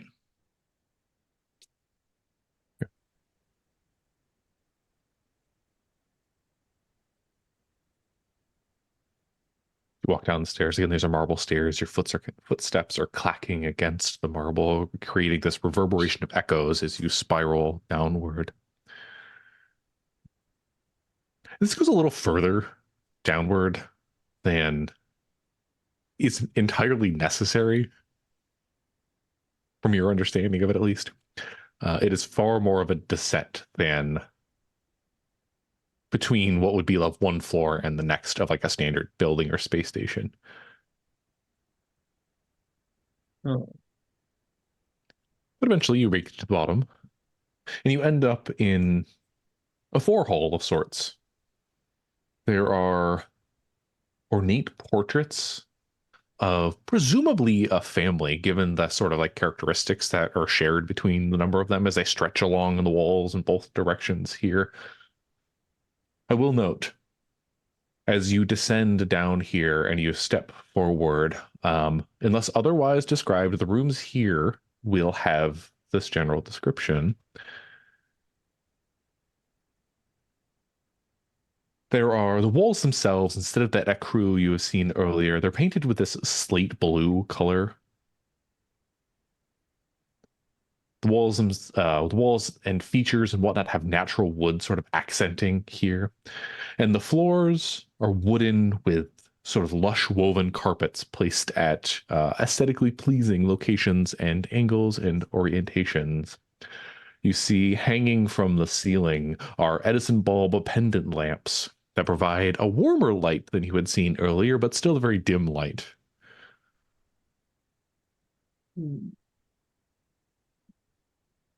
The room itself, again, like I said, there are those portraiture on the walls, but this is, like I said, it's a four-chamber of sorts. There's the staircase behind you.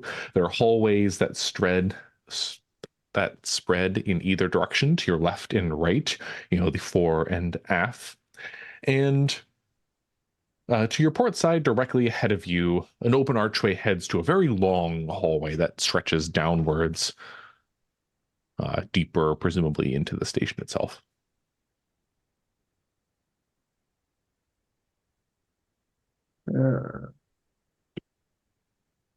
Now, you will hear, coming from the hallway on your right, the one on the forward side of the station, a soft, rhythmic thumping. Bum, bum, bum, bum, bum, bum, bum, bum, bum. Nah. No, whatever that is, no. Might be machinery. Does it sound like machinery thumping to me? Ooh, it's a little hard to tell. With my years and years of industrial equipment and mechanic experience. It could be. It is a thumping reverberation that's kind of carrying down the halls here. It doesn't sound like a jump drive by any means or like a jackhammer, and it's rhythmic, and it's that bump bump bump bump bump bump bump bump bump. Maybe a little slower than that, but still that sort of setup. All right, listen. I don't think it's machinery, but we'll go check it out. And I swear to God, if it's not, we're leaving. And miss out on all the copper in the walls? No, not leaving leaving the room where the thumping is. All right. Yes, if it is not helpful to us, why would we stay there? Well, we toured plenty of other rooms that weren't helpful to us. When you two kill each other, way, I ain't telling the boss who shot first. I'm not killing the android, damn it. I need him. I do not need him. Well, that's unpleasant. So yeah, you guys want to head to the thumping room? Yeah. Great. Let's go to the thumping room, guys. Heading down the hallway. As you get closer, it's louder. Clack, clack, clack, clack, clack, clack. And it's not one sort of homogeneous noise. It is many of these all clack, clack, clack in that rhythmic sound coming together to form that reverberation that you heard earlier. The way forward is clear. You're going down the sort of hallway here. Again, more ornate portraiture of some family of some regard. And before you is a pair. It was, definitely an archway of some form, but there's a set of curtains that have kind of been drawn across it. That noise is kind of emanating from beyond those curtains. Guys, there are curtains leading into the room. It's not a mechanical room. It's got curtains. I'm just gonna come out from the back. I'm just gonna peek open the curtains and said, no harm in looking. And curtains can't be booby trapped. Neither of those things are distinctly true. You pull back the curtains. So Yeah, you're pull back the okay. curtains. Shh. Make a body save. It's the booby trap. No. The sound becomes immediately sort of more present as you pass by the curtains, and the space before you is another large open space with polished wooden floors. An ornate unlit chandelier hangs from an intricately gilded ceiling. Along the outer walls, you see what appear to be fake windows, like faux windows, the curtains and structure there. And you can assume there were once like video screens behind that, but they have all been kind of turned off or burnt out. So it's just the form of a window without any of the aesthetic appeal of it. Mm. And in the center of the room, you see 20, 30 individuals partnered up and dancing a waltz in step. 1, 2, 3, 1, 2, 3. There's no music here. Only the clacking of the footsteps.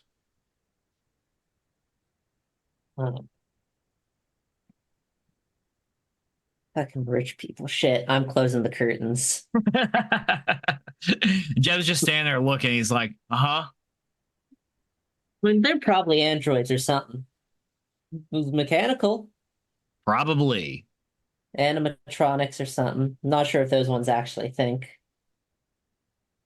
You know what they said about curiosity and cats, right? Well, we gotta find the engine room somehow. All right. Well, which way are we going? Yeah, so we went to the end of the hallway. Was there other stuff in this hallway? I can't quite recall. So you were in previously, as you exited the stairs, it was like a 4-hall of sorts, and that room branched out in different directions. You've gone one of those directions, so you can go back to the hall if you'd like. Yeah, We let's go went back to the hall. forward, right? Yeah, you went to the floor side. All right. Let's continue aft. Yeah. Cool. Just for the sake of reference, assume that my directions here are only for the sake of a 2-dimensional map and might not necessarily help you in navigating. But Perfect. Don't worry. I if I want to navigate, I'll simply make a map. And in this case, I don't care that much, so I'm gonna be lost as fuck. So we'll be fine. There's no map or nothing. All right. So heading back to that 4-hall again, you have another 2 options. You can continue.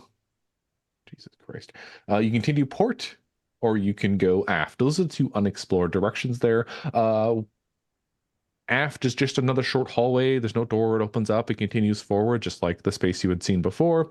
If you go to the port side, again, it's another archway and a long hallway. This one substantially longer than the previous, though, at the very least. Mm. All right, aft. Yeah. Ryan, they good with you? Yeah. You are leading the way, so you Yeah, decide. I'm not the shot caller though. You know, I'm leading, but where are we going? You are not the shot caller. You are the 10-foot pole. Uh,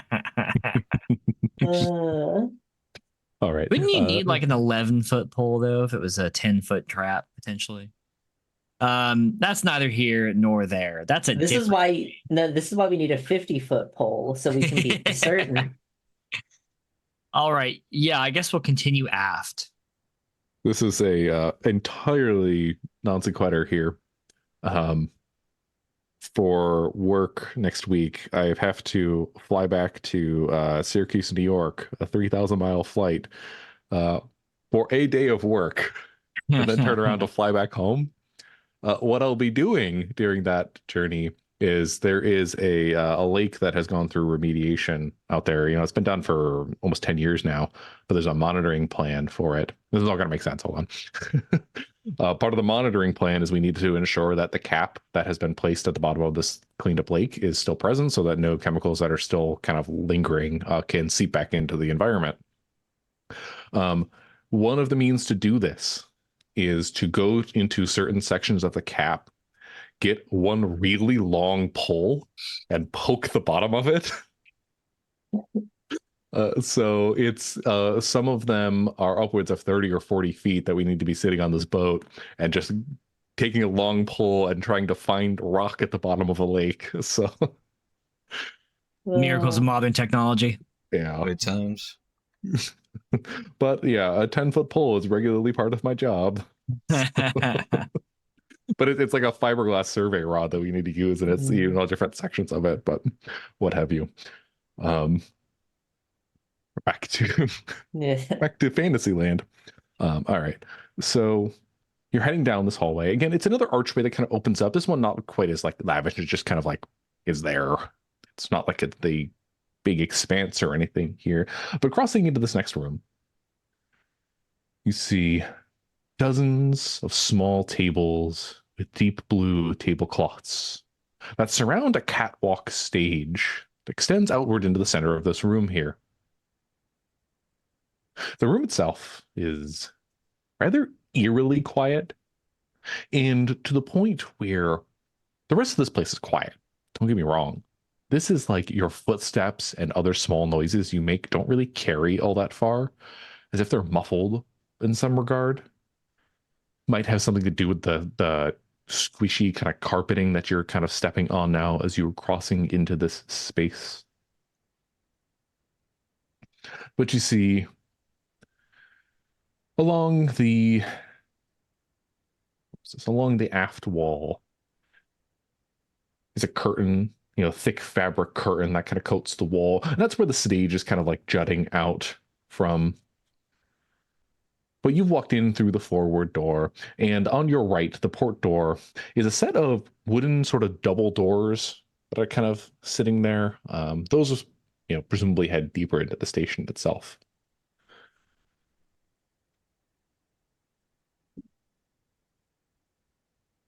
So, But as you walk in again, it's that eerie silence. Your feet, instead of wood, are on this, soft, spongy carpeting. There's that stage. There's the tables. All of the tables are set.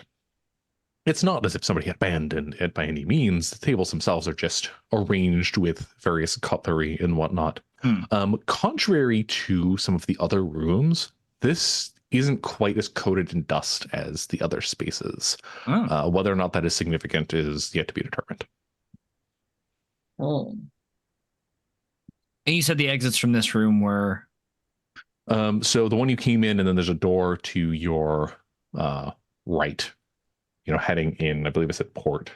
And there's a stage directly in front of us. Yep. So you walk in, the stage is coming out of the wall directly,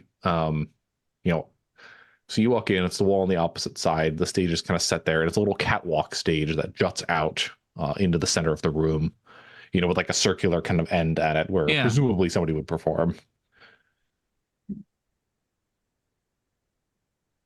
presumably someone with a zither. As a in high school, Jeb was in tech theater. And so for the stage, there like a curtain. Does it look like there's like a backstage behind it? Yeah. So the curtain itself just like covers the wall on the aft side of this chamber here. It's thick, it's sort of velvety. I'm gonna climb up on the stage and look behind the curtain. Okay. Booby traps. That's why I'm the 10-foot pole. You walk across the room, you get up on the stage. And this is where sound starts to kind of pick up again as you step onto this. It's probably some kind of metal or something like that makes up the stage itself, or type of paneling, maybe plastic in some regard. So you clack on the stage. Good. Nothing seems to happen. Take a few steps forward. You're walking down the catwalk towards those curtains. The catwalk. Yes, thank you. I mean, we were all thinking it. And then the room comes alive with noise. Just flickering onto the stage, you see what looks to be a large jazz band has materialized, and music kind of kicks in as soon as the band appears. It seems to be jarring, out of sync with the actions that the performers are currently doing on the stage. And just as it appears, you hear the of music, and then it's gone. It's the Cantina theme for just a second. Yeah. I need all three of you to make a fear save. Ooh, All is right, anyone and close that to is- me? I'm definitely close to you. I'd say I think we all count as close to you. Am I close enough to him for it to matter? At this point, you've walked down the catwalk a little bit. I say you're good. Just Jib specifically. All right. Roll 13, baby. 47 and 86. Well, I in fact fail my fear save. 49. That's a pass. You such a fucked up fear save. I have a 77. I have a 17 on the fear save. So I failed the fear save. That means I make a check on the panic table, right? Only if it's a critical fail at this point. No. Or it calls for it. If you would like to make a check on the panic table, you are welcome to it, but you would gain 1 stress for this, so it's a total of 3. Yeah, so 3. You know, I am gonna, because I have such a low fear save, I am just gonna roll on the panic table. Yeah. So I do recall it is technically in the rules that you can Anytime that you you want. could just roll whatever you want. Yeah. All right. Rolled above. I'm good. Okay, so you're good. The thing is so you take stress, and regardless of the success of the other two, you guys both passed, right? Mhm. Yes. You also take additional. Oh, sorry, this is the sanity save, not the fear save. Never mind. Just Marie. Then you take a point of stress. But bang, this music act flickers to life. It's all there for about 3 seconds. You hear the notes of music. You see the band play, and then it goes silent again. Do I see Marie freaking out next to me? Yeah, I just very, very dignified jump, you know? Gotcha. I'll look to her and I'll just be like, Marie, it is most likely another hologram. Calm down. Shut up, man. Shut up.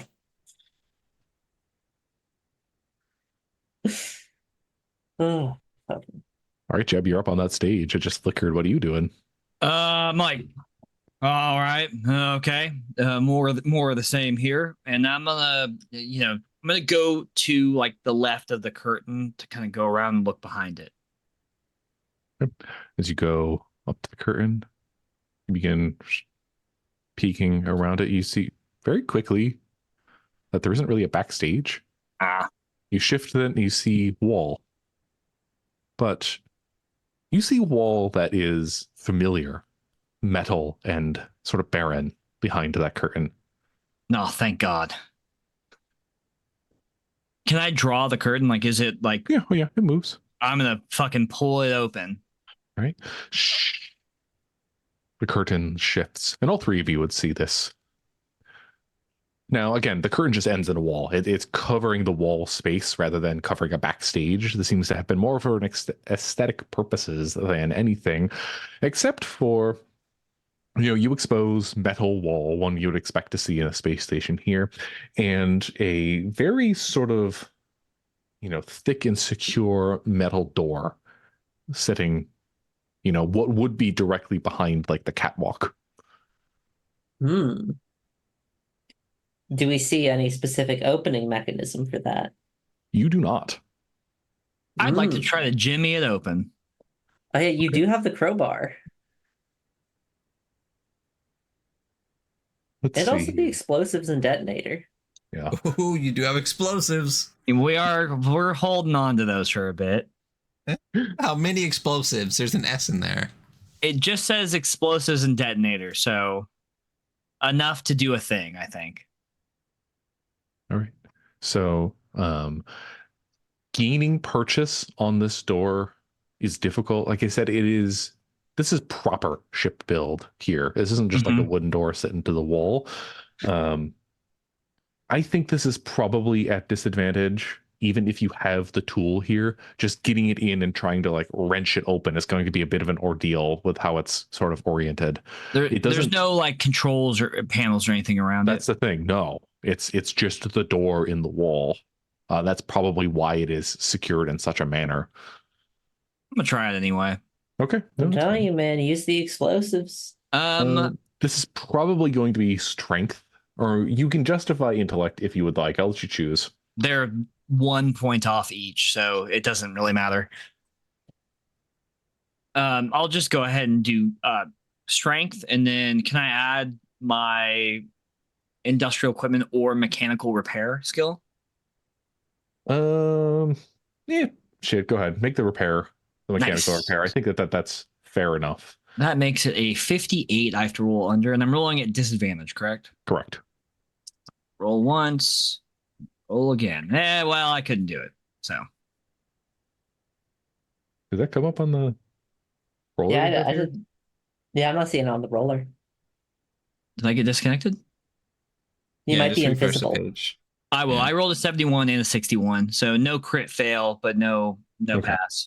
So you're having a little trouble getting your purchase on your crowbar. You can kind of find the seams and kind of bang it. The only thing you're really doing here is like scratching the fuck out of this door now. Right. Well, hey, y'all, aft, you know? Yeah. I think you do gain 1 stress from failing a roll. That is true. You do gain 1 stress for failing the roll.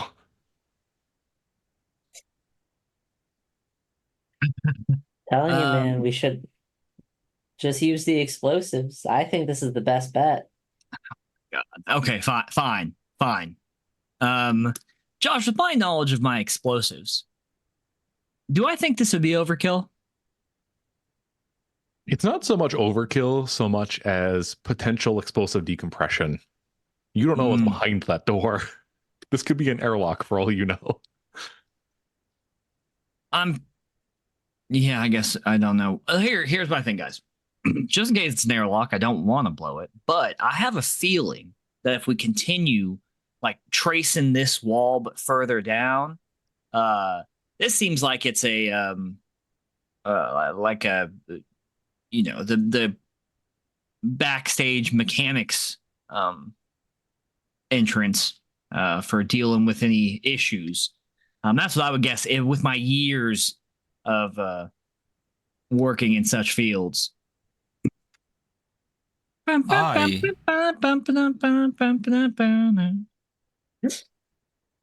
as Jeb says, my experience working in such fields, you hear the sound of the music come back again.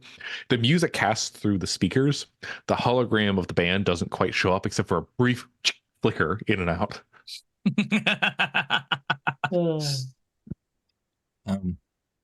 I do believe the explosives are unnecessary at this point. We could just attempt to find the controls to the door, which we have not attempted at all.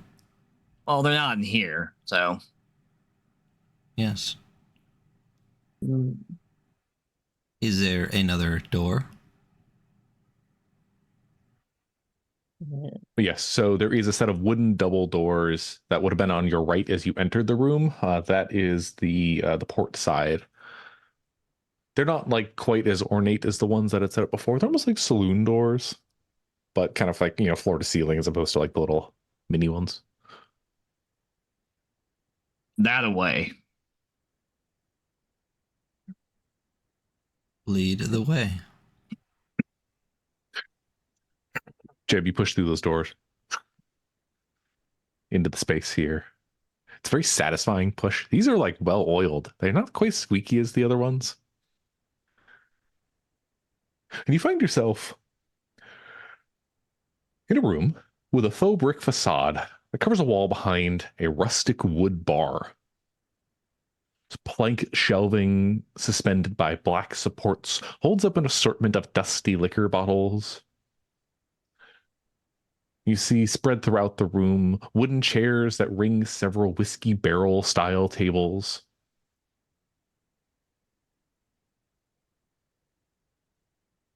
And you see you're not alone in here. And the room itself is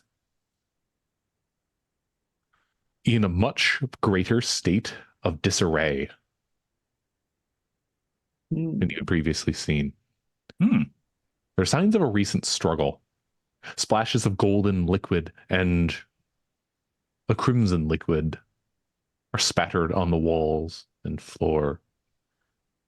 You see a couple of bullet holes within the bar itself and a couple on the wall. Several of the tables have been overturned and the chairs splintered. Beyond that, another set of swinging double doors on the forward side, swinging doors on the port side. A different type of swinging door, but not the same wooden ones. This is probably like a poly material that kind of sits on the aft. And then there are the ones that you just came through. So there are doors in all directions here. But you do see within the chaos and the mess here at the bar, there's that gold liquid that's kind of splashed up on the walls. There's the bullet holes. And you see a spatter of that crimson liquid kind of trailing towards that door on the aft side. Well, we said we're going aft. We did say we were going aft.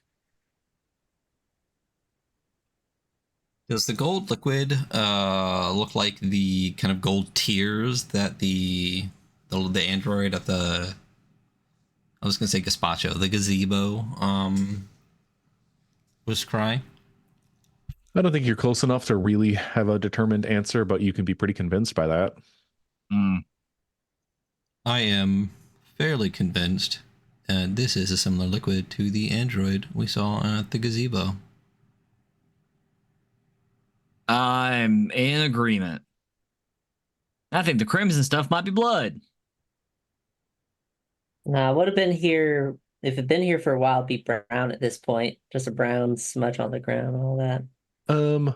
I will say it looks fairly old, as if it's not wet and pooled. It is dried in some capacity, but maybe not necessarily like that old. I don't know what blood looks like when it dries, but at least It's brown like a scab. Yeah. So it's not ancient blood by any means. It is still fairly recent, but it is dried. It's recent but not fresh, is what we're saying. Yeah. Yes. Dope. It smells like pennies in here. Aft. Yeah, no reason messing with the blood or nothing. So, So yeah, are let's we head aft. gonna follow the blood trail or no? That is aft, just to be clear. Yeah, that is where it's going. Yeah. Let's follow it. Yeah, I'll see what happens. I mean, what could go wrong? I love that Jeb is like, fuck these weird people dancing, but let's follow this blood. No, my logic is like there is definitely like a not a hall, but like a maintenance shaft or something, like a maintenance hall that to the aft somewhere. There has to be somewhere. There's something somewhere. Yeah. Just keep afting. That's what we gotta do. Yeah. Aft. After. Push open the door. As you step in, your footsteps echo off of concrete walls and concrete countertops. You see dark stained wooden accents that stand in relief to the gray space. And along the back wall is a row of stalls with wooden partitions. You appear to have found the bathroom. Oh, damn it. Now you see that stain on the floor, presumed to be blood, trickle towards one of the stalls. All right, I'm fine to turn around. As a doctor, I'm gonna check. Okay. As you walk forward, you see the boots beneath the door, and pushing it open confirms what you suspected. Slumped over in one of the stalls, it's a dead body. Appears to be a woman with colored hair tucked into a tight bun, but she's like leaning up against a wall, no longer moving. Any immediately visible wounds? Yeah, you see two things as you look in here. She's wearing a crew attire to some ship, very probably similar to what you're wearing on your own. This has like emblazoned with the logo of a ship called the Coraline on it, and you can see that the attire here has been sundered. It is a deep red gash on the side of her abdomen that seems to have been the source of the bleeding out. And propped up against the wall next to her, the partition there, is a combat shotgun. As if she had been holding it and kind of dropped it as she slumped onto this toilet. Fucking hell, man. All right. Well, I'm grabbing the combat shotgun. I'm telling everyone, don't look in there. I'm gonna. You Good, quickly I'm grab the good. weapon, you Yeah, I'm close the gonna- door. You can check it. It's got 2 rounds in it. Alrighty. well, it's going fine. Yeah, let's continue the move out of this room and into some other room. That would I be will terrifying. I will let you guys choose if it is appropriate or not to make fear saves given the situation here. I think I'm gonna make a fear save. Okay. I didn't see it, right? So I'm Yeah. I am intentionally being like, don't look in there. So don't uh, forget your disadvantage. that's true. 14.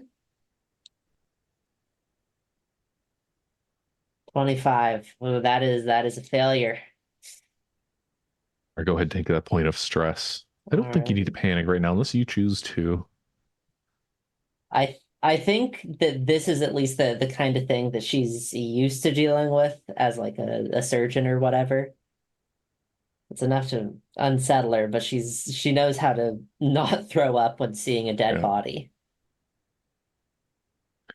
Okay. Quickly turning around and heading back into that bar. Again, you see the litho brick facade.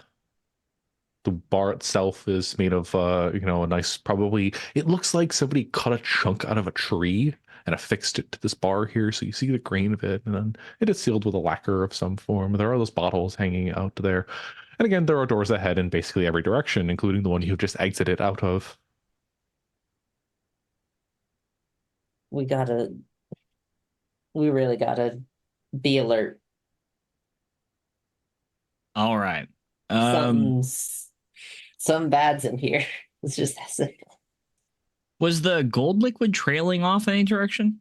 No, it seems to have been kind of spattered around the room, and it's not as present as the presumed blood, but it is such a color that it kind of stands in stark contrast to the rest of it. So it's just like little splashes here and there. And who picked up the combat shotgun? I picked up the combat shotgun. I am just like, ugh. I also do have a revolver with 6 rounds in it. That's true, yeah. I have a crowbar. Hey, revolver, man. All right. All right. So there's a door we came out of from the stage room. There's a door we came out of from the bathroom, and there's 2 other doors. Yeah, the 2 other doors, as you enter, they would be straight ahead of you and to your right. They appear to be those same wooden double door setups there.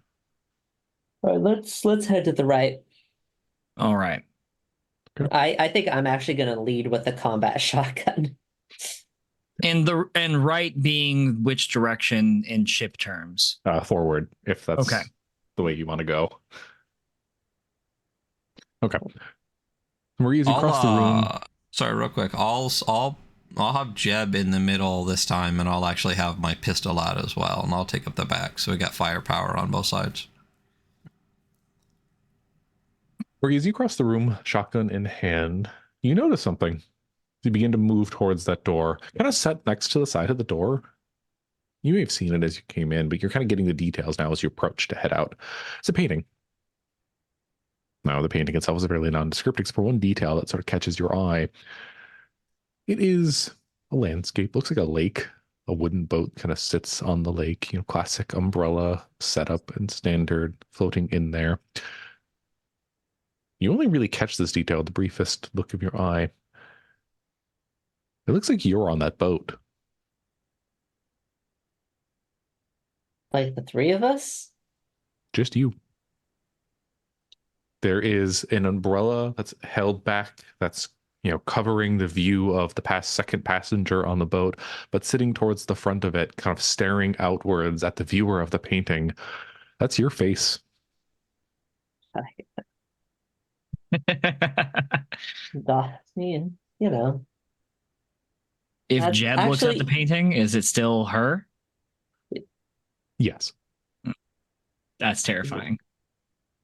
I actually have in real life been in the position of seeing a painting where it is, oh shit, that's me.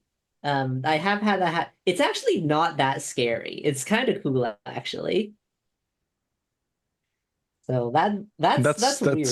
The interaction that you're having here. You can choose how you wish to respond. Yeah, no, I definitely think I'm just like, that's neat. A little weird, but it's neat. Like, huh. Interesting.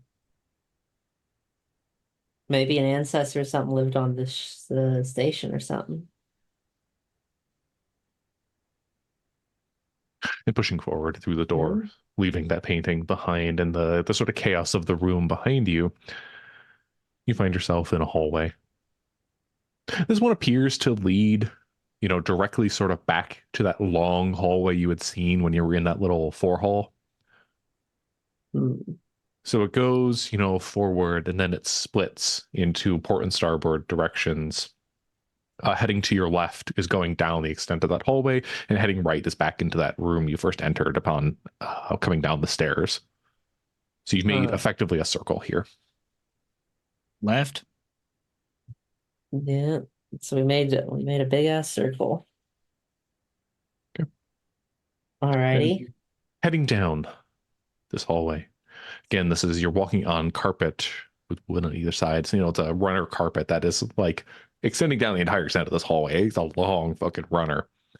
But again, there are paintings and portraiture and various detailed designs kind of set against the slate color walls here as you're moving down. There's those Edison bulb lamps that provide that dim glow above your head. The ceilings themselves are probably 12 feet high. They're quite, up there at this extent. So you continue to walk down. The hallway sort of opens up into this chamber here. You find yourself in a room that's in a bit of a state of disarray. It was large. It did look like it may have been some sort of communal dining type of area at one point. Just given the scope of the buffet style tables that have been pushed up and line the walls at this point. The middle of the room kind of contains this disorganized mess of small circular tables. The tables themselves have been knocked over and rearranged. You see set on them just strange sculptures, shattered pieces of equipment, as if they're on display. But you don't really catch any rhyme or reason to it, at least as you initially kind of take in this room. Now, on the floorward side, to your right as you enter this chamber, is a set of tall, carved wooden doors. These are, floor to ceiling, so to speak. They're the biggest doors you've seen in here. They are wood and they're intricately kind of carved in some sort of detail. On the aft side, it's an open hallway leading, vaguely in some of the direction you were heading prior, but you can assume that this was the other hallway that you had left. They all head to that same place. The unexplored door in the bar probably heads that direction. And then starboard side, you had just walked out. Port side, it's a another open archway heading towards a long hallway. So you've walked in, the entrance ahead, long hallway, again, continuing onward. To your left, shorter hallway. To your right, those very large, intricate carved wooden doors. And again, this sort of chaotic and disarrayed room here. With that in mind, what do you do? I mean, I for one think we should keep heading port.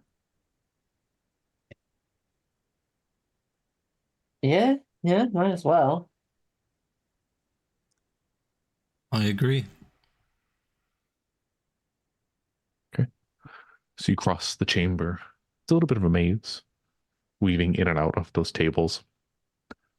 What you see here is, just based on pure pattern recognition, there seems to be 5 clusters of these little table setups. Each of them sort of featuring somewhat similar things. You know, one is the series of like a bit of sculptures, and others like shattered pieces of equipment, and so on and so forth. But soon enough, you've passed by all of them and entered into this hallway, heading down. Now, the hallway itself continues all the way down, heading into another chamber. Again, this is a long hallway similar to the one you had just traversed. But this time, to your right, maybe about midway down the hallway, you can see what the branches into, presumably another door structure. So you can continue to go forward, or you can go and explore what would be forward in terms of the directions. Huh. But in ship direction, you can continue to go. I mess this up every fucking time. You can continue to go port, or you could go forward. Yeah. What do you want to do? Let's head port. Okay. Continuing down that long stretch of hallway here. Again, it ends Leading with the shotgun in hand. Yeah. You find yourself in another hall-like structure. It is a lavishly decorated antechamber. You see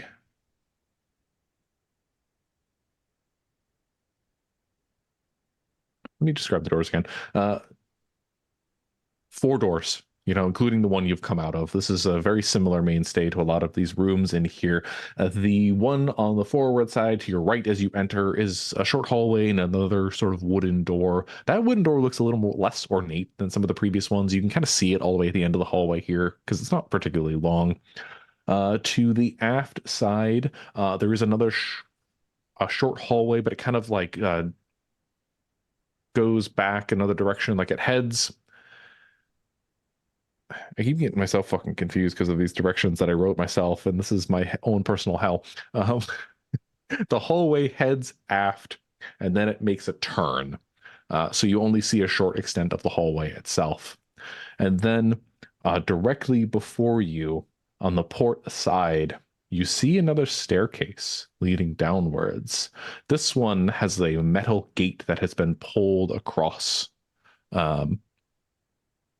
You can see, the slats of the bars that kind of bar the way here. Well, I think that's our ticket. Yeah, let's head down. The gate's closed, right? Yes. Any Crowbar it up, controls? chicken boy. Doesn't seem to have been any controls here. It's just like thick metal bars that have been kind of like pulled across this. I try to pull them open. Clang, clang, clang, clang. Seems to be locked. Will stick the crowbar into a edge I can find and try to lift it up. Ooh, I wonder if that's possible. This is heavy. Again, this is going to be another one of those disadvantage type of things. I'll let you make an attempt at it with your strength in this case if you're trying to shift and move it. Is help an option in this? If it's like slatted, could I try to like brace myself against it and give some assistance? In the narrative sense, I believe so. I don't know if there's help does exist and it gives you advantage. Oh, okay. So go ahead and help them out. That balances out. We'll call it a good even roll. And then can I use any of my skills on this? If you think they're applicable. I mean, I have industrial equipment and mechanical repair, so I wouldn't say industrial equipment counts here. This is less mechanical repair than the Okay. previous one because it's just a barred gate that somebody has, installed and shoved across this. just gotta get below a 53.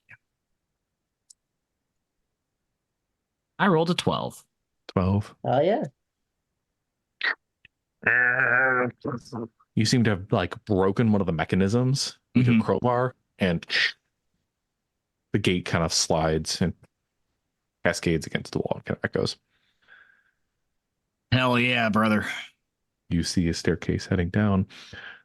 Before you enter, you celebrate your moment of success.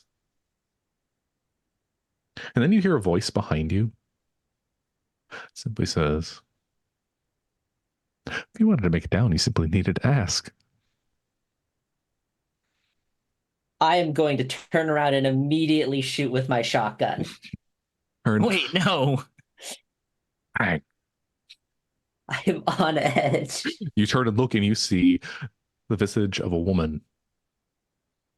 Pale skin, curled hair cascading downwards, flowery dress. The bullets pass through hologram imagery and, fletch it into the wall. You see her, she's smiling, and as the bullets pass through her, her smile widens, and then she disappears. Okay. Well, that was one round of our 2 rounds of shotgun. Shut up, man. Shut up. So the sister, the voice said, if we want to make it downstairs, all we had to do is ask, right? Yes.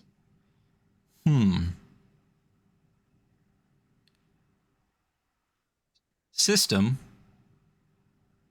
how do we get downstairs? You hear a voice. It doesn't give like the feedback you're looking for, but it kind of echoes through the halls here. Just go down the stairs, silly. All right. Oh, but my daughters will be mad. Oh, Christ.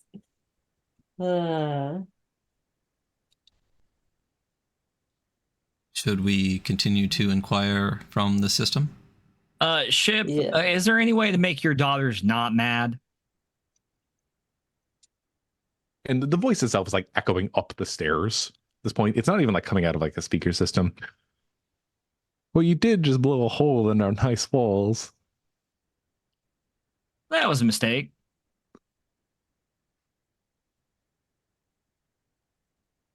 Fucking hell. Great. Well, this will be a fun adventure. Let's head downstairs. We promise we agree. won't blow no. We promise it was an accident, just a simple, humble mistake. Didn't mean to do it or nothing. Just someone snuck up on us. You get no response to that. Someone or something. All right, quickly heading down the stairs. Another similar array as the one before kind of spirals and far too many turns than is necessary here. As you enter into this next hall-like chamber, it is empty except for a brass chandelier hanging from the room. In classic setup, there are hallways that branch in all directions. Forward, you can feel this warm air current sort of drifting down the hall, accompanied by a faint buzz. Otherwise, aft is a long hallway, and starboard is a fairly short hallway leading to another chamber, presumably there. Though note, again, general aesthetics here. This floor is styled with rich burgundy walls, natural wood accents, and a checkered floor. However, there are salvaged android parts, glass jars, and broken furniture that litter the floor, all pushed aside in sort of a feeble gesture towards tidying up. But in general, it is much less clean and cleanly, despite the dust, than the upper 2 floors that you have been on so far. Dealer's choice. Yeah, let's you, Ezra, You ain't been making much decisions. You tell me. You got more shots remaining anyways. You first. Yes, I do have 6 shots in the revolver. I will simply go to the closest door, and we will continue. Okay. That is the one ahead of you. Again, that short hallway leading forward. This would be, keep saying forward, but not the capital F forward. This is a starboard, is the, directly ahead of you as you pass forward. Alrighty. Heading starboard.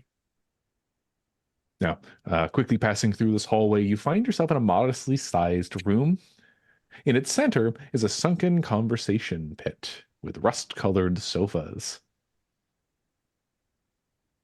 You see 3 people that sit evenly spaced apart on the seating. They're kind of sitting motionless. There is a 4th individual here I'll talk about in a second. But the 3 people are kind of like sitting there and they're staring forward. They're not moving. They're not talking. In terms of directions, again, this is another one of those doors in every way type of chambers, except for forward, as I look at my own notes. To the aft is a metal door that's it stands in stark contrast to the rest of the aesthetics here, but it is not the same type of door that you had seen previously. Just note that it is metal. On the port side, there is a short hallway that leads downward. Port is the direction you came. But on the starboard side, there is a short hallway that leads into another chamber. I know this is very easy to understand, but there are doors and there are hallways. You can go in 2 directions. You can go to your right, or you can continue to push forward here. However, like I said, there are 3 of these people sitting in the lounge, kind of staring forward. And there's a 4th. This is one of those androids. Pretty poised and perfect.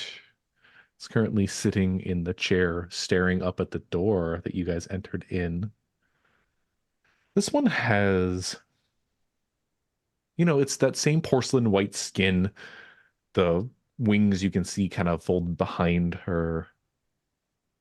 And you see a luminous, free-floating halo just stretched above her head, providing much of the light in this space. Sorry about your walls. Oh, we make Juniper take care of those. Which one's Juniper? Oh, and this is like a slightly modular sort of mechanical sounding voice. It is feminine. It is high pitched in some regard, seemingly pleasant as the android is speaking to you. He goes, "Oh, she's the one who's always so dour around here."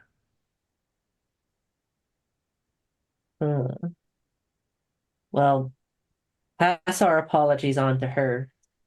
Assuming we don't see her, of course, but want to be cordial and all. I'll do just that. Well, listen, ma'am. This station is on a decaying orbit, and in the next month will be destroyed. We're just here trying to get your reactors and your engines going to pull you out of this decaying orbit. So if you wouldn't mind pointing us to the control panel, we would be happy to take care of that for you because you're on the path to destruction. She goes, "I most certainly will not. Okay. Mother has that handled. She will take care of it. Don't you worry." And Could we speak to Mother? Mother does not like uninvited guests in the private portions of our estate. All right. Well,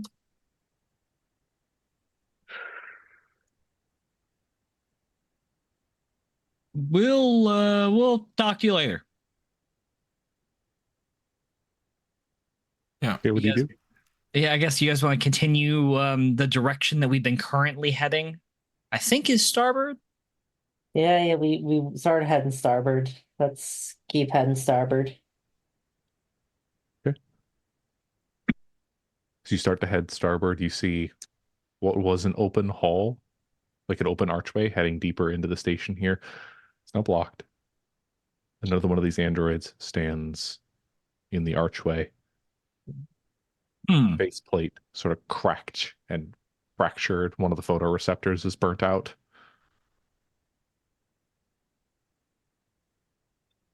Interesting. And you can see in the cracks and fractures of the faceplate, seems a gold sort of lacquer has settled, holding the pieces together.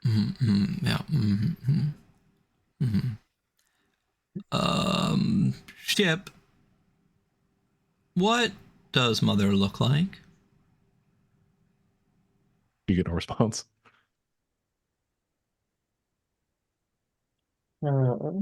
Ship. Is Mother dead in the bathroom? You get no response. Android.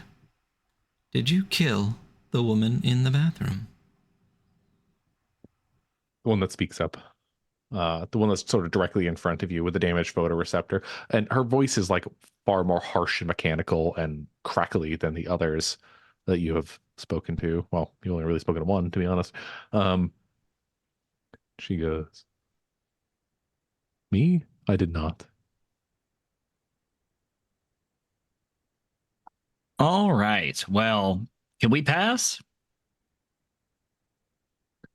I would ask that you return to the guest areas of the estate. Yeah. Ezra, you wanna?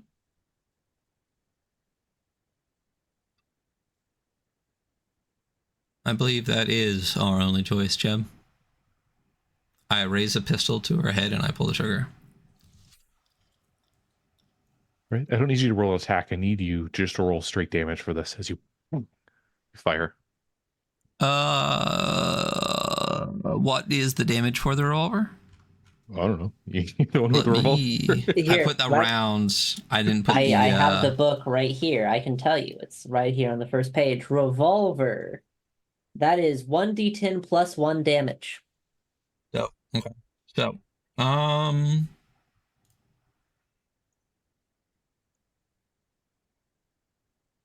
gonna be 7 damage. 7. 6 plus 1. Give me 1 sec.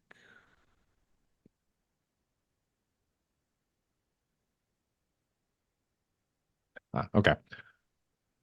So you pull out the pistol, you shoot it, and the bullet kind of slams into the casing, and you see the porcelain just fragment and sort of break. And there's only a small, like a short pushback from it. And as the fragment kind of spreads, you see gold lacquer start pouring out and like filling the cracks. And it's still standing there. Android is still standing there. I still have the pistol out towards its head, and I look back towards Jeb, and I just say, "This model seems quite durable." As you say that, the pistol's held aloft. You see her hand just folds together, and what were sort of intricate fingers kind of come together in a point, and she moves to jut forward and stab in your direction. What do you do? I will leap backwards, and if I can, fire again. Okay. So we're going to treat this as a combat scenario here. Each of you will get a little bit of a turn here, but this is call and response. So I'll describe the situation. You describe how you wish to respond. We will adjudicate any rolls as we need. In this case, you are trying to jump away. I need you to make a speed check. If you critically succeed, I'll let you fire too. Okay.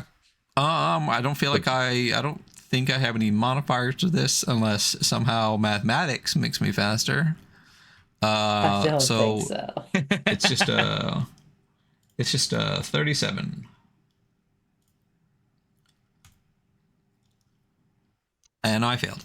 All right, 62. You begin to 62. shift away. Take that 1 point of stress, but you also will take as the spear arm juts forward, catching you a little bit by surprise. You take 9 points of damage as it juts into your android abdomen.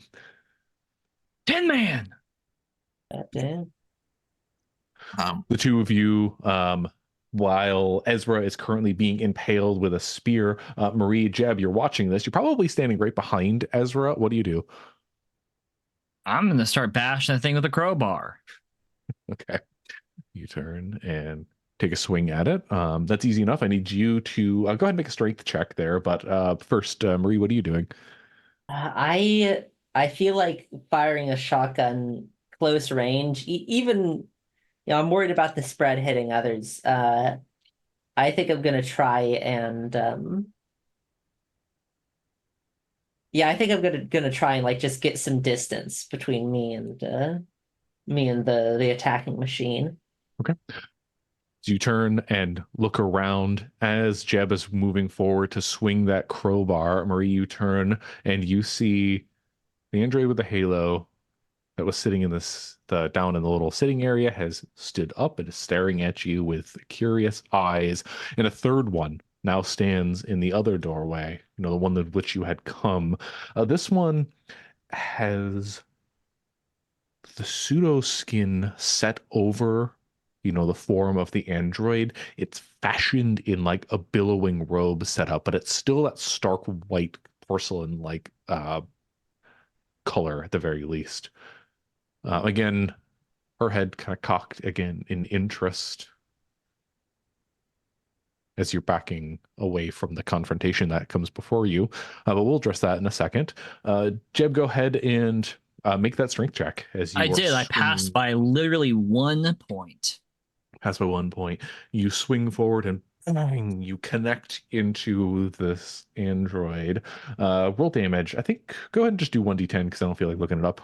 It's 1d5. I already looked it up. Oh, boo. Okay, 1d5. And I pulled up any dice to roll a 1d5 instead of rolling 1d10 and cutting in half, which I could have just done. I rolled a 4. But I can roll it. I can roll it in the dice roll if you guys want me to do that instead. No, it's fine. Just you smack into it again. Another kind of shattering of the porcelain. Doesn't seem to have really affected the android all that much, considering that its spear arm is still embedded in to Ezra. But he begins to. You see the arm pull back, and it moves to make another strike against one of you two. I'll decide who that is in a moment. But it begins to shift forward. The other two androids, Marie, you see, are now walking in your direction. Their arms forming those similar blades. Let's start with Marie, though, because you are watching this as they come closer. They're not in any particular rush, but they are walking in your way. What do you do? So I don't want to fire the shotgun. What I'm gonna do is I'm gonna turn to the ones approaching with my shotgun and have like, don't get any closer. I think I don't know. You get no response, but you swear one of them is smiling, despite the fact that their face doesn't really look like it can do that. If it takes one step closer, I am firing. Okay, they're continuing unimpeded, so pick one and fire. You got Halo or you have flesh robes? I'm going for the Halo because I think that one can move the fastest. Okay. All right. So that would be Yeah, it'd be a combat check in this case. Yeah. Ooh, a 7. A 7. All right. Yeah, it's a success. And then with my combat shotgun. Yeah, that is your last bullet with this. That is true. But I do roll 4d10 damage. Yeah, I was gonna say it should be a pretty shitload of damage. And roll 17. Ooh. 17. Terrible. All right. You see It's a little bit below average. the pellets kind of flat or hit into the porcelain structure and kind of shatters it again. You see that gold lacquer start to kind of fill out into the space. And this one, You see her kind of step back a bit, taking the blow of the shotgun. Still up, is still standing, but you have done something. As she steps backward, you see her wings unfurl and she leaps up into the air, intent on swooping in your direction momentarily. For the other two of you, the android has just pulled out the sharpened spear-like hand from within Ezra's torso and is going to make a second blow, this time shooting for Jeb. What do the two of you do? Jeb's going to try to block with the crowbar. Okay. How about I will say quickly in that moment, I'll look directly at Jeb and say, "We have made a mistake." Yeah. I'm just gonna just open up, just fire. Okay, go ahead and make a combat check. You are in close proximity, but I'll give it to you. So fire away with that weapon. Jeb, you were trying to block the incoming damage. I'll let you... This is probably a body save, I would think. Here, you're trying to position yourself and steel yourself against that damage. Go ahead and try and make a body save. Ooh. I failed. Okay. I think I got doubles. You rolled an 11. Yeah, well, that's a critical success. Critical success. All right. Go ahead and double your damage. The blade slices forward. Jeb is unable to dodge or block it with the crowbar as it jags in a little bit quicker than you were expecting. You take 7 points of damage. As oh, my insides! touches your insides. My innards, my delicate innards. That'd be 12. Where's that? 6, 12. All right, so additional 12 damage. This is kind of shatters some of the porcelain off. You see the servos and the motors kind of behind it. You see, despite the sophistication of it, this is all old tech, just formatted in a new and very expensive way. It becomes immediately obvious as you're staring into the innards of this android. But again, that gold lacquer is now just like coating the front of it as it spills outward. What's up? We've made great mistakes. We have armor. All of us have armor. Yeah, all of us have armor. I'm wearing heavy duty work clothes under my which means it decreases the damage you have suffered by 2 and is then destroyed. Yes. So I said 7 points of damage, so it sunders your armor, and 2 of those points apply to your health. Yes, my first hit. Yeah, my first hit would have taken my armor off anyway. I'll just add 5 points back and still be armorless at this point. Yep. As you fire in, you see with the exposed bits, the android stumbles back, and you see her kind of continue to look around and shift backwards as if she's trying to get away. She's moving back. You know, that's kind of the one that sits before you. Marie, you have 2 androids coming in your direction. One is walking. The other that you have shot with a shotgun has now lifted itself aloft and is beginning to swoop in your direction. What do you do? Oh, shit. I mean, that was my best method of attack. I don't really got anything else on me. I mean, unless I got my lab coat, I guess.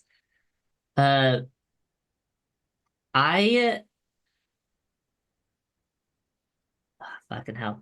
The one that's trying to swoop me, I'm gonna try and just swing my shotgun like a club at it. You know, Babe Ruth style. Hit this fucker out of the air. All right, so you're going for aerial dominance, I guess. I think this is probably a combat check in this case. All right, let's go. As that is swooping in your direction, you swing the shotgun. Let's go, Mets. Love the Mets. 4. Hey, baby, love the Mets. All right. Swooping forward. You hit the android, she clatters to the ground. Go ahead and make a damage roll, 1d5. 1d5. I'm just going to divide a d10. Yeah. I could roll my specialty d, so that is, I'm going to say that's a 5. 5. Okay. So bang, she hits the ground, she slams in. You see porcelain kind of shatter upwards still. And she gets up Oh as my the other God. one is still moving in your direction as well. She shakes her head and goes, "Your lucky mother wants you," before moving to attack once again in some regard. Jeb looks back. He's like, I don't think you're lucky that mother wants you. Jeb, Ezra, the one that was in front of you is now backing its way down the hall, sort of leaking that liquid all over the place, but not an immediate threat and several paces away from you. But the two of you, what do? One has just swooped towards Marie and has been swatted out of the ground, but is getting up off and getting, ready to continue forward. There is another, as you turn around, this is the first you've seen it now. There's sort of those billowing robe-like pseudo flesh that sits upon it is moving towards Marie at this direction, but not with any particular haste. Uh, I look to Jeb and I say, do we fight or do we run? I think we run. I agree. Marie, we are running. And I just take off. Okay. Which direction we run in? Whatever is Starboard? opposite of aft, because we went that way a whole lot of times. We're on starboard. Just back the way you came, or Yes. are you trying to leave? Okay. So Oh, Jeb, that is aft then. I think is the direction to leave. whatever. It's a direction. Whatever. Out. I don't think it's technically F, but Jeb, Ezra, you begin shifting around to the outside of this room, heading out the door. Marie, you cannot do the same because you're currently blocked in by two of the androids that would prevent your path from going forward. And one of them is, both of them moving in direction. One of them is very mad and is kind of getting up after you have smacked her down onto the ground. What are you doing as you watch your compatriots run away? I'm gonna throw my shotgun to the ground. I'm gonna put my hands up in the air. Okay. Mother wants me alive. I think this is Ugh. going to be the end of our session here. Yeah. We will end on this. You've thrown down. Marie, you feel as the metallic porcelain covered hands of both of the androids grab you and drag you away deeper into the station here. The last Ezra and Jeb see of Marie, at least in this instant, as you turn your head to look back, is Marie being dragged away deeper into the station as you two head for the stairs. I'll say one thing. You'll probably continue to hear Marie for a while because she will be screaming. You hear the echoes of Marie's screams. You're brought screaming down the hallway into another chamber, quick turn, dragged down, and we'll end with Marie here as you are tossed to the ground in a much more well-lit room than you have seen previously. As you gain your bearings, you see cream drapes hung against white textured walls, a small potted rose bush, and painting of a bowl and fruit perched on a windowsill, hung above the stark white bedspread. A matte black drum chandelier casts the space in a warm glow. This appears to be a bedroom of some form, lavish, well taken care of, and recently used. As you see a large vanity and a woman sitting at it, and as you're dropped to the ground, she turns, and you see that moon-like skin, those curls cascading down, and the smile upon her face as she stares at you, having been thrown to the ground.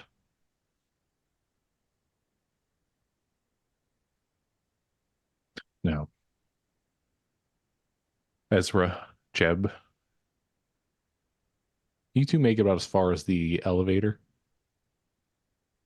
We end with you banging on the frame, trying to get whatever non-existent floor sensor to work. We see off in the distance one of those androids just floating aloft in the garden, now turned to face the elevator as you two are banging, trying to make it go up. And we'll call it there. God damn, that was a good session.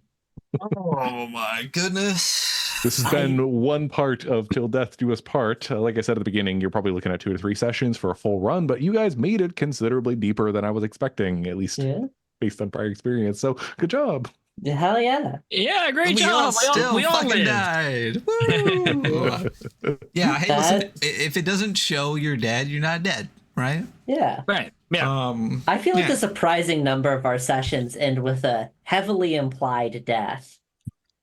I would say I probably majority at this point. I feel like that's how Cold Water ended. I feel like that's how this one ended. I feel like Best Left Buried. Didn't you stay behind and get presumably murdered? Implied death. Yeah. Yeah, no, yeah. It's all the also implication here, you know. God, thinking of Camp Cold Water, I need to do s'mores but with brownies instead of graham crackers. We talked about that during camp. Oh. It was we had pot brownies and we had like marshmallows and we like melted the marshmallows and then put them in between the pot brownies. Interesting. I remember that. But fucking hell. Yeah, that was a good time. I had entirely forgotten about the detail about the painting looking just like me. Yeah. Until she mentioned Mother, and it was like, oh fuck. So maybe you're not dead. That's the whole thing. I mean, you could be. This might be a fate worse than death. Yeah, it could be worse. Very possibly. Yeah. But as Nick said, that has been our Mothership actual play for Till Death Do Us Part. Make sure to check out Interloper from Silverarm. You can follow that right now over on Backerkit. I'll make sure that the links are in the descriptions below. And you can expect us again, I believe, in 2 weeks for another actual play. We'll have an entirely different crew for the most part. I'll still be here because I make the stream go. But otherwise, you'll see some new faces that you've never seen in actual plays here on the Weekly Scroll before. Also, make sure to check out next Sunday. Tentatively, because who knows, we change our schedule all the time. We'll be doing a spotlight of the mini Mothership projects I assume will be pouring onto Backerkit, Kickstarter, Crowdfunder, and everywhere else during this Mothership Month. Again, make sure to go check out our 1E review. And if you want to go deep in our catalog, you can check out our 0E review on episode 13. That was only 163 episodes ago. An entirely different scoring metric for that. Otherwise, our reviews for the rest of the month will also be space or sci-fi themed. So for you sci-fi fans out there, you're going to be eating good this month. As far as our two members here on the Weekly Scroll that actually create stuff, besides terrible opinions, Josh, do you have anything currently in the works right now? Oh boy, this is still fairly recently released. Yeah, it would have only been like 2 weeks, but you can find the Liminal Horror module, the Parthenogenesis of Hungry Hollow, that has dropped on Space Penguin. So this is normal general sale. Look at that right there. Ooh, that's the big one. Beyond that, I've got my fingers in a bunch of things right now. Till Death Do Us Part is the big one. That is the thing that will be currently my focus for the next crowdfunding period to get people to back that. But coming next year, we will have the deluxe edition of Liminal Horror, the big book and the expansion. We're looking to crowdfund that towards the end of Q1. And then I think I got a couple of other surprises that folks should keep an eye out for that have not yet formally been announced. But come follow me. Unenthuser is my blue sky little name handle thing. Come find me. Good. And Stella, obviously, aside from Rimbound Transmissions is a collection of the first 12 pamphlets, which were made all over the course of a year and stuff. There's a bunch of stuff in there. There's stuff for bounty hunting, new weapons. There's multiple adventures. including one of my favorite adventures, Exclusion Zone, which is paranuclear. So that one's pretty cool. On top of that, I have a bunch of stuff that actually came out recently, as well as stuff I'm working on. I'm currently working on creating a grand campaign setting for Mothership that is inspired by Westerns, interwar Europe, and Mecca, all on an ice ball planet. It's weird. I'm slowly working on it via currently my Patreon, although I'm not very good at updating them, although work has been done on that. In addition to that, I very recently put out a dungeon called Somewhere in the Woods. There's a hole in, no, Somewhere Deep in the Woods, there's a hole in the ground. And so far, neither man nor magician knows what lies below. It is currently itch funding, where if I get $550, I'm going to do a small print run of both the DCC and a BX version of the module, because I statted up for both. Nice. Additionally, also fairly recently, I released a role-playing game of my own called Datanomicon, which is heavily inspired by games such as Classic Traveler, Shadowrun, and Dungeon Crawl Classics, although the Dungeon Crawl Classics influence is not particularly apparent in the player's guide, although the upcoming setting book and adventures and stuff like that will have a little bit more of that inspiration going on. Those you can find on my itch, 500, written numerically, poundsofnothing.itch.io. And one final thing, I mentioned a painting in this episode. That painting was Magdalena Penitente by Mateo Cerezo, a Spanish painter from the 1600s. That painting looks like me. So, Well, yeah.